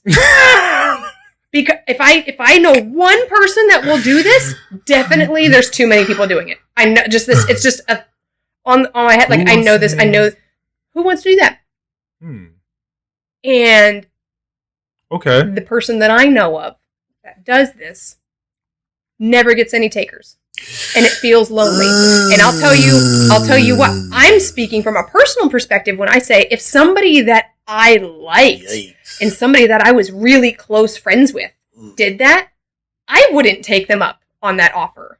Like, I'm so serious. Like, if one of my friends did that, I'm not gonna. No. However, if you hit me up and you're like, "Do you want to go out tonight? Do you want to get a drink tonight? Do you want to watch a movie tonight?" Fuck yeah, I would love to see you. Now, that is a general, and that's a genuine interest in us time, in spending time with me as a person. Whereas if you're like, hey, does anybody want to hang out tonight? Okay. Now you are settling for whoever says yes. Okay. Whoever says that they're going to show up is good enough. All right. Let me offer some pushback. Let's just throw some hypotheticals out here. Okay. So let's say because this is hilarious, and by no means what I'm about to say do I actually believe in. So let me start with that. Well, okay, this I kind of do believe in. Well, no, I do believe in different cultures, right? Whether you go to more Spanish-speaking countries or maybe Italy, some European countries, you go to certain other places, and the sense of community is completely different. They foster a sense of community by just hanging out with people, speaking to people outside the window, just meeting new people and hanging out on a whim. It's just a completely different culture, different vibe. They're much looser. So I could understand people just saying, who wants to hang out? I'm actually down to hang out with whomever, and I could find myself enjoying any of you people that I'm actually friends with. Because if I'm friends with a bunch of people on Facebook, especially Facebook is more closely knit. You don't usually just be like, it's not like a Twitter, Instagram follower type of thing where it usually just be hundreds or thousands of people that you have no fucking idea who they are. I think Facebook is usually a bit more tight knit. I think it could be. It could be the same. It could be. It could be the same. Okay, social media. I guess it could be the exact same. But you could have some takers or some people that genuinely live around you, and you've seen them around if you don't actually have a real relationship with them, and you could find yourself just up for it because it's the same thing on Tinder or any of these other apps. You get on there. How well are you really getting to know these people? And you're saying, yeah, let's hang out. Like, let's do it. So you could find yourself being like just casting a net, and then whatever fish you get, let's have a great time. Yeah. It doesn't mean that once you get here, it's going to be lackluster. It could just mean whomever is ready, I'm ready for them. Yeah. And it's going, and if you get here, then our hangout is going to be catered towards us. And it wouldn't be what it would be if so-and-so answered this thing. Yeah. So now that I'm speaking more through it, I do believe in a little bit more of that. I think it's a possibility. I don't think that the people you're talking about are doing this thing. And I don't think that if that's happening, I think that this is like a 0.1% chance of people actually using it this way. Yeah. I think for the most part, people are sad and they're lonely and they need someone around. And it's just like, someone. Just come up and let's sit down on a couch while we both scroll on Facebook or Twitter together. Like let's do that thing. And I will nominally respond to you when you say things and you show me the next video and take like, oh, I didn't see that one. That's really funny. Hey, look at this one. And that is some people's hangout. Like that's how some people hang out and that's their thing. It's not for me, but that's them. That's them. It's people, we're social, but people don't know how to be social. So you get a lot of floundering around out there. Like people are trying to find a way to connect with people, but you're not taught how. Communications for me wasn't just a thing because I felt like I had a natural knack for it, but because I realized that this is the one thing that we all have to do. Now, I look at it as an art form, right? And you spoke to Rachel about that. Rachel spoke to.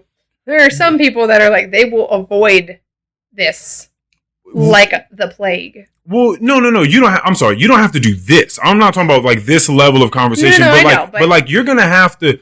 I don't know what lifestyle you're living where you don't speak to human beings. There are some of them where maybe you're like an engineer, you do some SEO work, you can sit in your house all day long, you get Uber Foods or Uber Eats and DoorDash, and you don't even go out. Maybe you do some push-ups in the house if you exercise. Some people don't leave.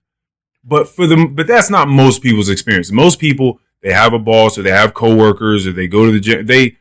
They're talking to someone. I think that there is a degree that we understand as human beings that we need some kind of connection. Right. Whether that's like with a person. Yes. Or many persons. Right. But like that we need some type of human connection. But it's not taught. You go to school. You take history, science, math, English.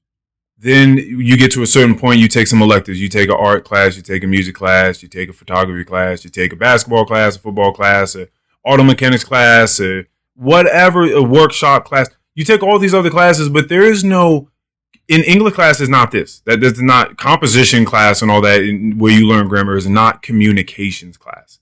Those are completely different things. And most people are not growing up learning these things. So you grow up and it's like, how do I do this? Just like you were saying that women grow up and don't have a real relationship with their cycle because they don't know these things. You're growing up. There's a ton of shit that could be in school that is not in school. And communications being as important as it is, it's not one of those things.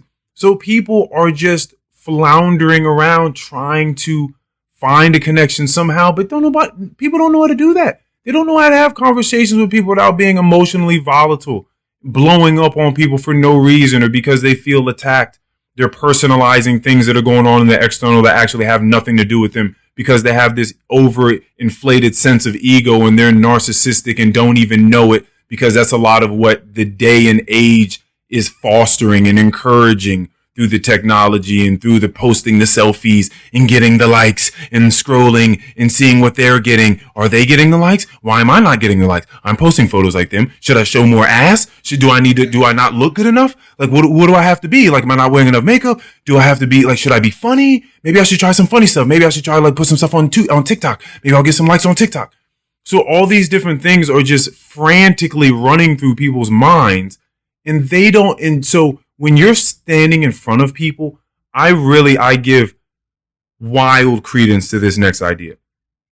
You have found some solace in your life. I'm saying you're still trying to work out certain things, as we all are. I found wild solace in my life. Oh, didn't even know I'd ever get here, right? Feel great. When I'm sitting in front of someone, which allows me to do a podcast like this and just have conversation with people in general, I'm so here.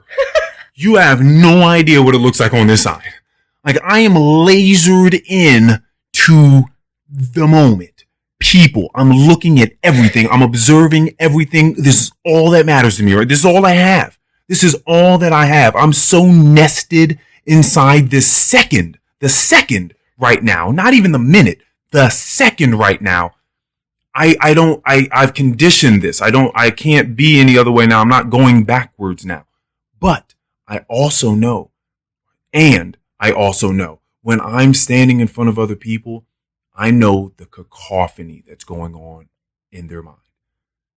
Sirens and fucking stoplights flashing, red light, green light, yellow light, wait, slow down, stop, wait, go. It's like Dave and Buster's. Yeah, like it's just a fucking circus. They're fucking carousel. There's just a ton of shit, bombs going off, squadrons firing at each other. People don't know who they are, who the other person is, who they think the other person is, who they think the other person thinks that they are, and who they ought to be when they speak. Like the ideologies, the polarization on Instagram, and if you're in that, then you're looking at a certain person and you're profiling him and thinking that they look like the type of people that say this on Twitter. Therefore, they probably believe in this. So I should say this so that they think I'm an ally when it comes to this thing. And all of this is running through your mind when you're just trying to have a conversation with someone. And so going back to what we were talking about, 2020, right, with George Floyd, and then now let's fast forward to today. I'm going to, because you were saying, and there were plenty of these people out here and still saying these things. If you're not doing this thing, then you're a part of the problem.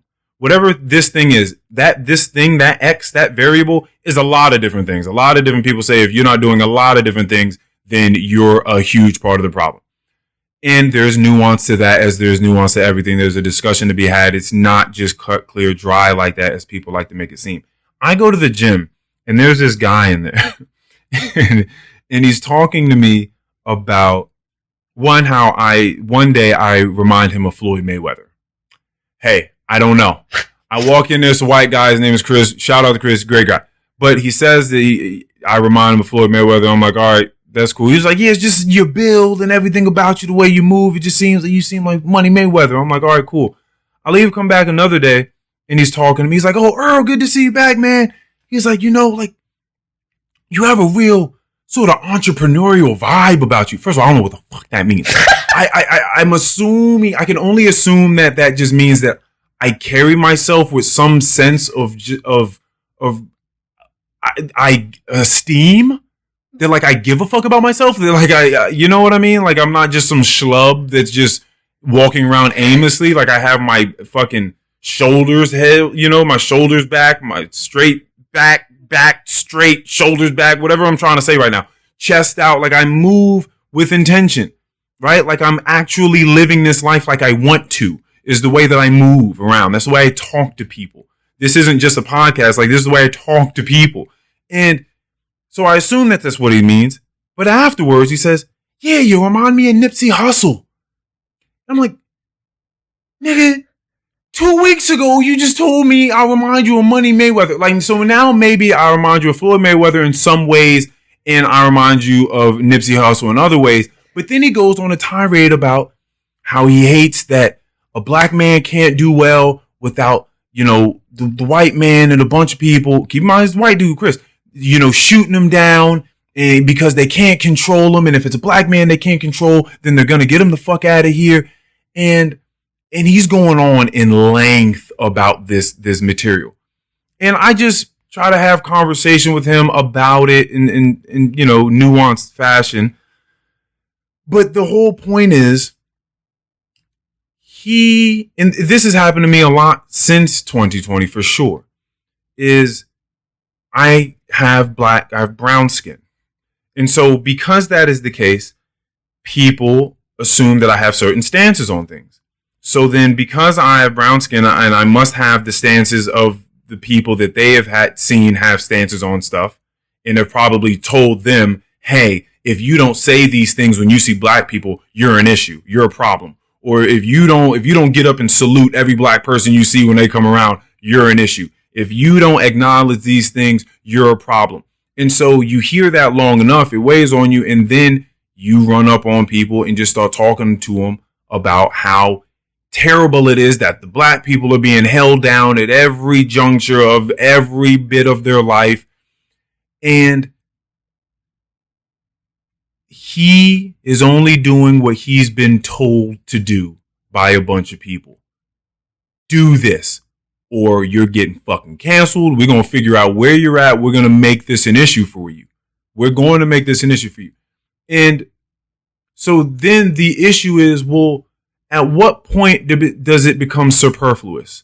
At what point does having white people run up to me telling me that they feel so sorry for me and my people and where I come from and how it's so terrible what happens, what could happen to me if I speak too loudly and I'm just like, bro, listen, bro, I'm good. Chris, you have no idea what my background was like. You have no idea what I think about things, but this is what goes on through people's minds. Mm-hmm. Is you're so indoctrinated with a bunch of data that you're getting from fucking online with these troll farms where people are just sitting around places, just running amok on Twitter, just gaslighting people and burning shit down simply for that fact because they work for some partisan company somewhere that would possibly benefit from that type of division or whatever the fuck the case is. You don't know what's going on because that place is not a real place. In real time, I can look at you and I can gauge you, can have real conversation. On Twitter, you don't know what's going on all the time. It's a cacophony. The same type of cacophonous madness that is going on in people's minds when they're just standing 2 feet away from you having a conversation. But you wouldn't know it. You wouldn't know it. Some people are worse than others, and you can tell because they're constantly fidgeting and they're looking around. Like it looks like they're about to break down. But some people, you would have no idea what the fuck is going on in their mind and just how maddening it is. And you're just simply having a conversation. And it's cool on your end, but on their end, it's madness. It's absolute madness. And so I am aware of that. So when I'm talking to people, I am just paying so close attention to them and figuring out like kind of what their angle is. If they're trying to appease me because they think I'm a type of person that has a type of agenda or, set of stances on something. So they're just trying to throw stuff out there. And then what's funny is if they say something and I don't necessarily have the same standpoint on them as they think that I do, and I start to broaden it, then they'll start to agree and be like, well, yeah, you know what? That's a good point. And it's like, so you didn't actually even believe that thing you said at the beginning. You've just been so beaten down. And you're so terrified of having your own perspective on something that has a bit of nuance because you see that nuance gets dragged through the mud a lot of the time because people don't like nuance. They'll take one thing you say, stop listening to the rest and drag that shit through the mud, you along with it. And so you realize that that's been the case so long that you don't even want to say anything that could possibly be outside of anything politically correct. We mentioned this. Started the conversation with this. We've been kind of coming back a couple of times, but like people talking about something that maybe they shouldn't be talking about, or like people, right. Yes, like talking about something that you don't have any business talking about. And I had told you the story about how I went to this meeting of these 10 women that gathered together in the DMV area that all had different backgrounds and all had different professions. And what I thought was so incredibly valuable was when we got together in this meeting, reiterating for everybody listening, is we started off by like writing down something that we're working on right now, a goal that we're working on, a project that we're working on right now, and why we were having issues with that, or something that we were struggling with and we needed some help with. And then we went around the table to all these different women, all with different backgrounds, all with different experiences, and everyone was able to provide a really unique perspective maybe you've never looked at before. If you're sitting and you have a problem and you're literally only talking to people that are in your field, they're probably going to give you the dozen things that you've already tried to fix that problem because they have a similar background as you. Even though they still might have their own perspective, you're going to get a lot of the same. And then you get this person that's never done what you do. And they're like, oh, well, have you tried this? No, of course I haven't tried this. I would have never thought to try that because I don't have your vision. I don't have your background. I don't have your experience. And that was super helpful, super useful. And I think that's a really, really beautiful example of understanding that sometimes you're having an issue, something that you could probably benefit the most from is talking to somebody that's totally outside the circle of what you think it is. Mm-hmm. Because they're still allowed to have input on the thing. Whether you choose to use it or not, or whether you choose to absorb it or take it on or whatever, that's still up to you. But they might finally give you something that you never even consider trying. And that might be like the key to, like, oh my God, I never tried this thing. And this is one of the reasons why, too, like the people that I'm closest to, that I really relish conversation with the most and treasure conversation with are very objective. And I will go to them and I will be like, I don't know what to do about this thing. I'm so overwhelmed by this thing. I've tried this. I've tried that. And they're just like, shh. Have you tried this? And I'm like, no, I haven't. I'm going to go do that now. Yeah. It's like, sometimes you really just need to take a big step back and you need that outside perspective. And it's really, really helpful. One of the reasons why I think it's so helpful having a therapist. Like, you finally have somebody that's non-biased. They're not a part of your drama. Mm-hmm. They don't care about what this person said or what that person. They're just like, oh, have you asked this question? Have you ever, tried doing this? Or have you thought about this? Or how does this make you feel? Or what does this make you think of? Or whatever. Like, they start to get you to step back and you're like, I didn't ask those questions. I didn't consider that. And then you're like, maybe I can return to this person or I can return to this situation and maybe we can do things differently. It's an awesome perspective. That's why I told you third person omniscient is my best, is my favorite novel perspective because it forces you to look at things from other people's perspective when you may not normally practice that type of thing.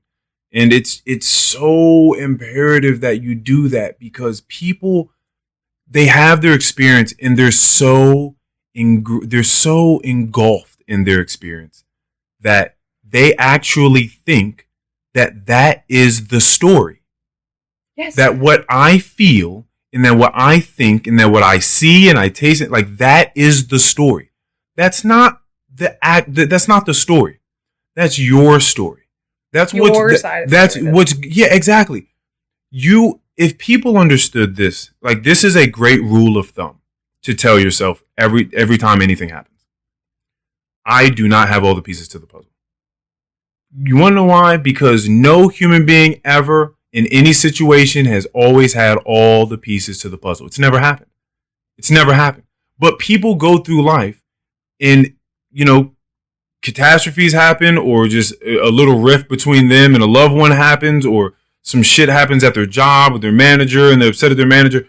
And they get so deeply ingrained in their emotional real estate that they feel like the story that they're telling themselves is actually the story that took place. That is not actually what's happening. That is what you are thinking about the situation. But that person has a story. And aside from that person has a story, there's actually just a reality that took place. And the more that people say, this is what happened, that's what happened, I squint my eyes at those people. When people use that sort of rhetoric. It's not.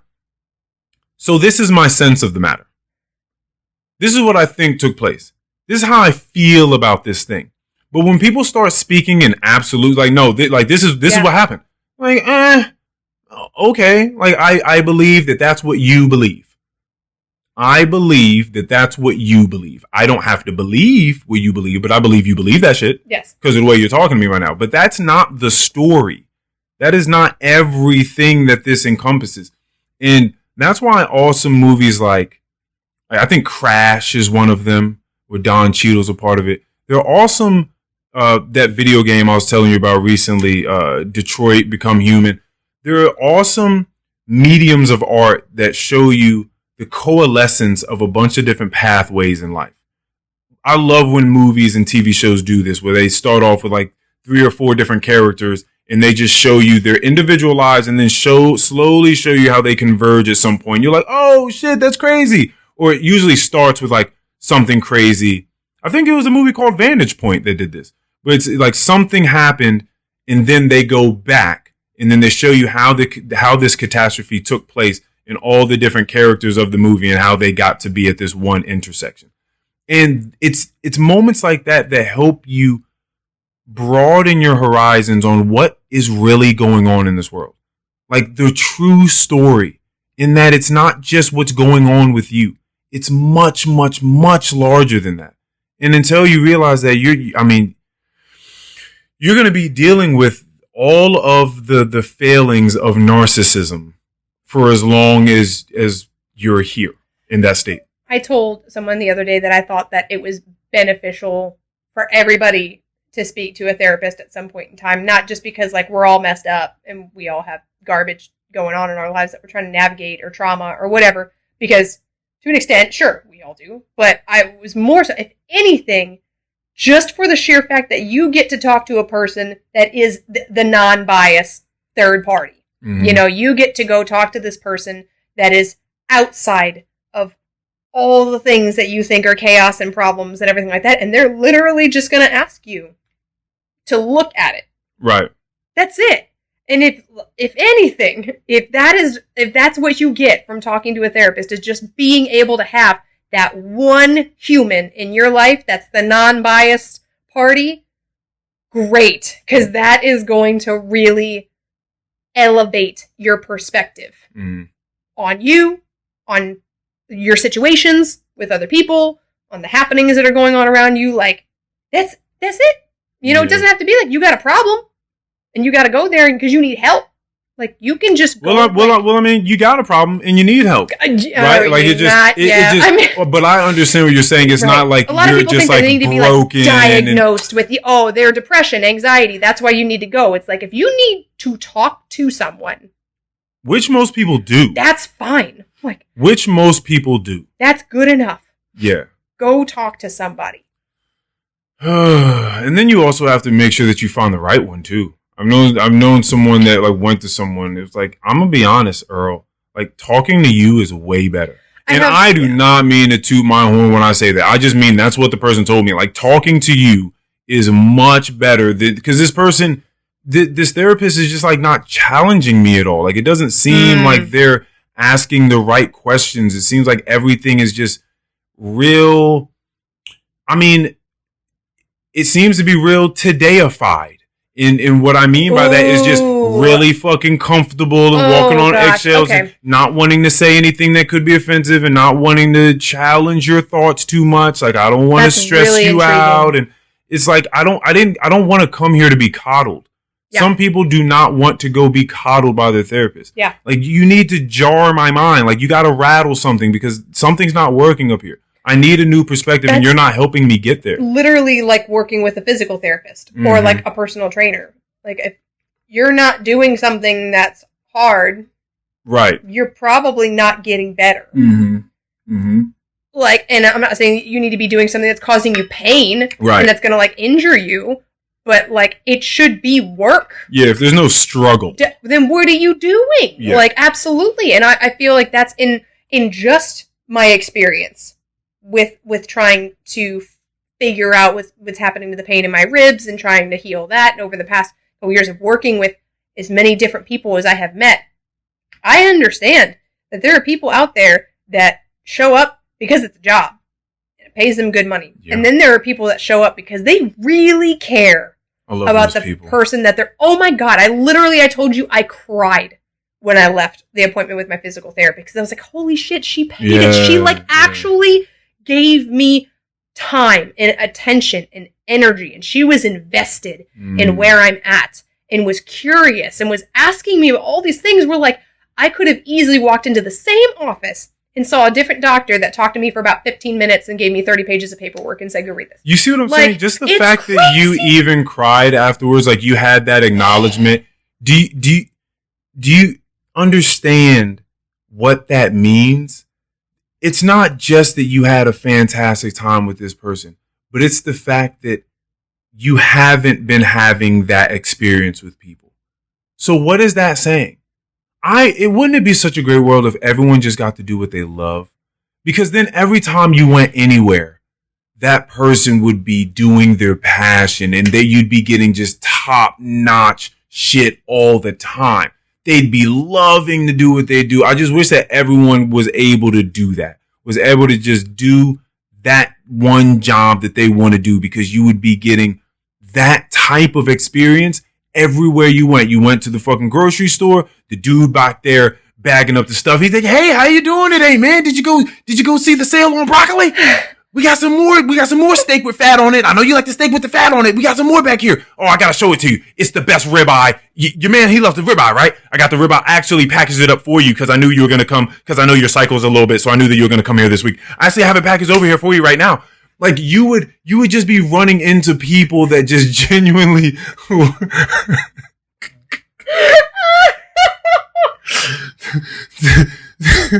But just imagine if you went there and you saw that guy. Do you know that would make you'd be like, oh my God, I've never had a grocery store experience like I've had this grocery store experience. And just like you going to this physical therapist, you came out and you wept. She was so damn good. Just imagine if you just went places and people cared about what the fuck they were doing to that extent. You'd be walking around and just be, oh my God, I just met like 12 amazing people today. They're just all so beautiful and they all cared so much. This love is overwhelming. It's so wild too, because like I know both of us actually being in the service industry, like knowing how much it really reaches people and touches people when you do something like remember their name or remember their order. Like I remember there was a period of time where I was going to the Starbucks by my old gym, and I was going there at 5:00 in the morning because it was the only place that was open, sold coffee at that time, and I would go. And there was this one girl that she remembered my name, and she remembered exactly like I liked my drink, and like I'd show up and she just like had it for me. That's different. And I'm like, the first time like that ever happened to me, I was like, I have to feel like that should be a little bit more commonplace. Like you were saying, it'd be so great if that was more commonplace, but I really have to like go out of my way to say like, really thank you for how much attention you're giving what it is that you're doing, because this is real simple. Yeah. But you get a lot of people that come in and out of here, and for you to remember my face and the fact that I like coconut milk in my espresso is crazy to me. Well, like so recall is also, that's a big part of all of this communication, is recall is very difficult for people. Recall is it's easily one of the most dynamic components to having great conversation with people. Because when you recall something that they said, Katie said that this is one of her top things that people can do is when people bring up something that you said from a long time ago, just in the midst of conversation, they just throw it out there. You just like, what the fuck? Like in your mind, like you may say something aloud and be like, oh yeah, you just may go along with whatever they're saying. But in your mind, you're like, whoa, like he fucking remembered that. Like I said that shit like a year and a half ago. What is he talking about right now? Yes! Like, why does he remember that? And then if another one comes up, he's like, hold on a second. This motherfucker pays attention to what I'm talking. Is he paying attention to me when I'm talking? What's going on? That, like those small things, and I make it a point to do those things, it breeds such familiarity. That person starts to become like, they're a friend immediately, if not family. It's like, oh my gosh. Yeah. They pay such attention to me. So that's an issue for people, because some people would say, well, what if my memory is shit? Another one of these moments of, I don't know if things could be better. Yes. Like, so how do I foster memory? Like how am I supposed to get better at recall? Literally train that. No, like, I know. I know. Yes, there are literally apps and games and puzzles and all of these things that nutrition, literally do that. Sleep. There are tons of things that you can do, but if people don't know that, yes, they're just like, I just have a bad memory. I just have. I'm just clumsy. I just have a bad memory. These are things that these people can't work on. They believe that they can't work on. I'm just a clumsy person. Yes. I'm just a forgetful person. That's just what they think of themselves. Yes. So when people have conversations day to day, especially at workplaces, I see them come through and say like the same things to each other again and again and again. You get in this rut of just, it's like the same joke patterns, the same little small quips that you'll say to one another. It's the same thing over and over. It's like broken records. It's like people figure out some sort of relationship and they just work this groove, and then you just end up in it and you don't know any other way to be with someone. Like, that's the relationship you guys have. So these are the types of things that we say to each other, and that's it. And it's like mind-boggling to me that people are stuck in so many of those ruts, seeing as how there's so much to speak about. And but people, it's just, again, it's attention, it's memory, and calling back to those memories when they're actually pertinent to the present conversation or activity. So I know that it's a lot that people are just like, bro, listen, that's not going to fucking happen. That's not the type of conversation that you're going to get from me. It's just not going to happen. Period. And so that is what it is. But I just want to give a little bit more insight into why conversations for people seem lackluster and why they seem completely impertinent to the present moment. And it's weird. It's a lot that goes into it. But being able to recall stuff, it's a beautiful, beautiful thing when people do that. It's beautiful. So those are my last words on that. Where are we at? We're at 2.5. Of course we are. Where are we at? 8 o'clock? I need to go to sleep. Jess, this has been awesome. I'm so glad that you came back here and did this. I really am. Me too. As we knew it was going to be, we were just going to get in this zone and just start talking. It's great. I love doing these because so much is talked about. I'll have to, once this goes away, like once we stop this recording, you get in your car and drive off, and I'm getting ready to go to bed, some of these things will be sinking in, and then I'll go to sleep, and there could be some sort of appearance in my dream, or like that came from this, and then tomorrow I'll think about it a bit more, and there'll be some other things that are percolating without my knowledge, and it'll just come up from the subconscious, and I'll think, oh man, that was actually a really good moment, that was really deep, or that actually propels me to think about this other thing a new way, and it's just this sort of delayed progression sometimes. It may not even just be delayed, it's just progression. It's just progression with time. And I love this. You know I love this. You're welcome anytime you wanna come up here and do this. I thought that this was very awesome, and I'm glad that you spent. I use that word so vehemently. You spent your time here. You're never gonna get that shit back.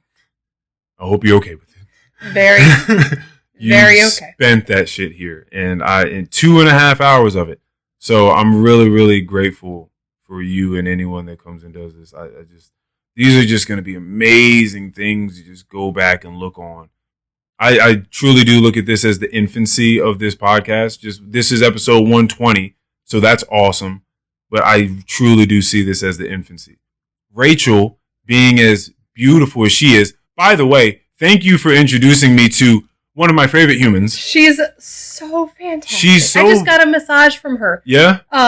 Yesterday. I saw her at the gym yesterday. Fantastic. Yeah, I was going to say, just got a massage from her yesterday, and Bradley thinks it's so funny because she came to our house. Yeah. We bought a massage table, and we set it up so that way, she just showed up. Nice. And so she was able to do that, which was super, super great. So I'm like, all right, we're committed. We're ready. But she and I, every time we get together, we have our appointment time. Yeah. And then we just sit and we talk for 45 fucking minutes. And Bradley walked in a couple times. He's like, are you You didn't start the massage yet? No. And I was like, we'll get there. Well, eventually. Like, She's beaming. It's so good when you talk about how nice the expression is and how delightful the expression is. Like, this person is a breath of fresh air, and how just, that is exactly what she feels like. She's and the so type I'm of person that I'm talking to her, and I'm like, you know what? You should talk to Earl. Like, why don't we set this up? Such so a I lucid. loved the conversation between you two. Oh my God. Just such a lucid, present, beautiful, inside and out, just beaming person. Just brilliant. Just very bright and just light. She laughs she just laughs. She's just letting it out. She smiles. It's just, she listens. She's amazing. She's absolutely amazing. So thank you. Cause that's the type of person that I love. That's the type of person that we need more of. In just being a lucid human being that has their fucking eyes open. That, that's like, what I was considering. Truly. Okay, like what? Well, like if I were to listen to conversations with people, like what kind of people do I want to listen to? Like, yeah. So I was. Thank you for sending more than happy to introduce you guys to each other. It's freaking awesome. Do you have any last words for the people, Jess? Yeah. Yeah, I do. All right. I'll try to keep this as simple as I possibly can, because I can get wordy. Especially when I'm still figuring shit out for myself. I strongly feel like there are no rules to this shit and how we're going through life and how we're navigating things, and that can be really intimidating for a lot of people because sometimes we feel like we don't know what our options are and we don't know what direction we can go, and so we just feel like, okay, well, this is it. This is what I'm stuck with.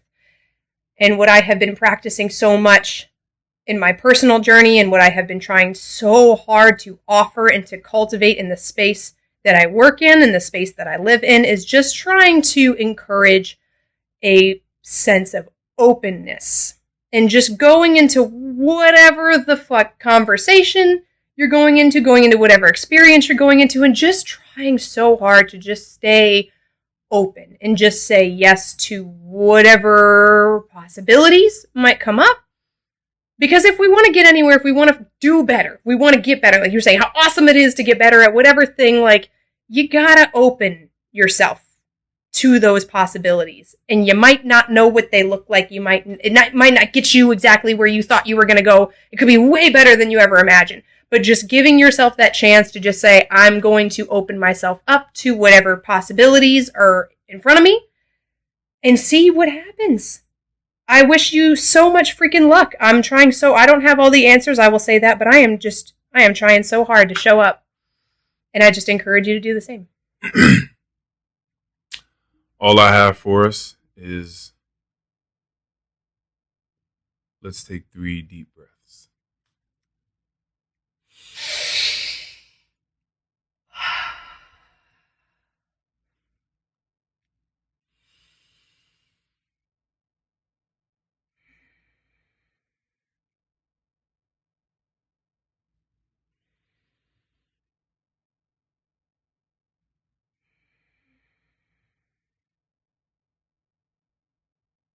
Crazy how good that feels. It's just like, it's so simple. So good. It's so simple, man. We all got it. Deep, cleansing breaths. We all got it.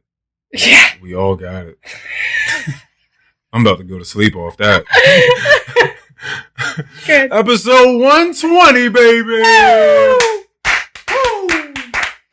I love it. Peace, everybody. Peace. This is amazing. This is absolutely amazing.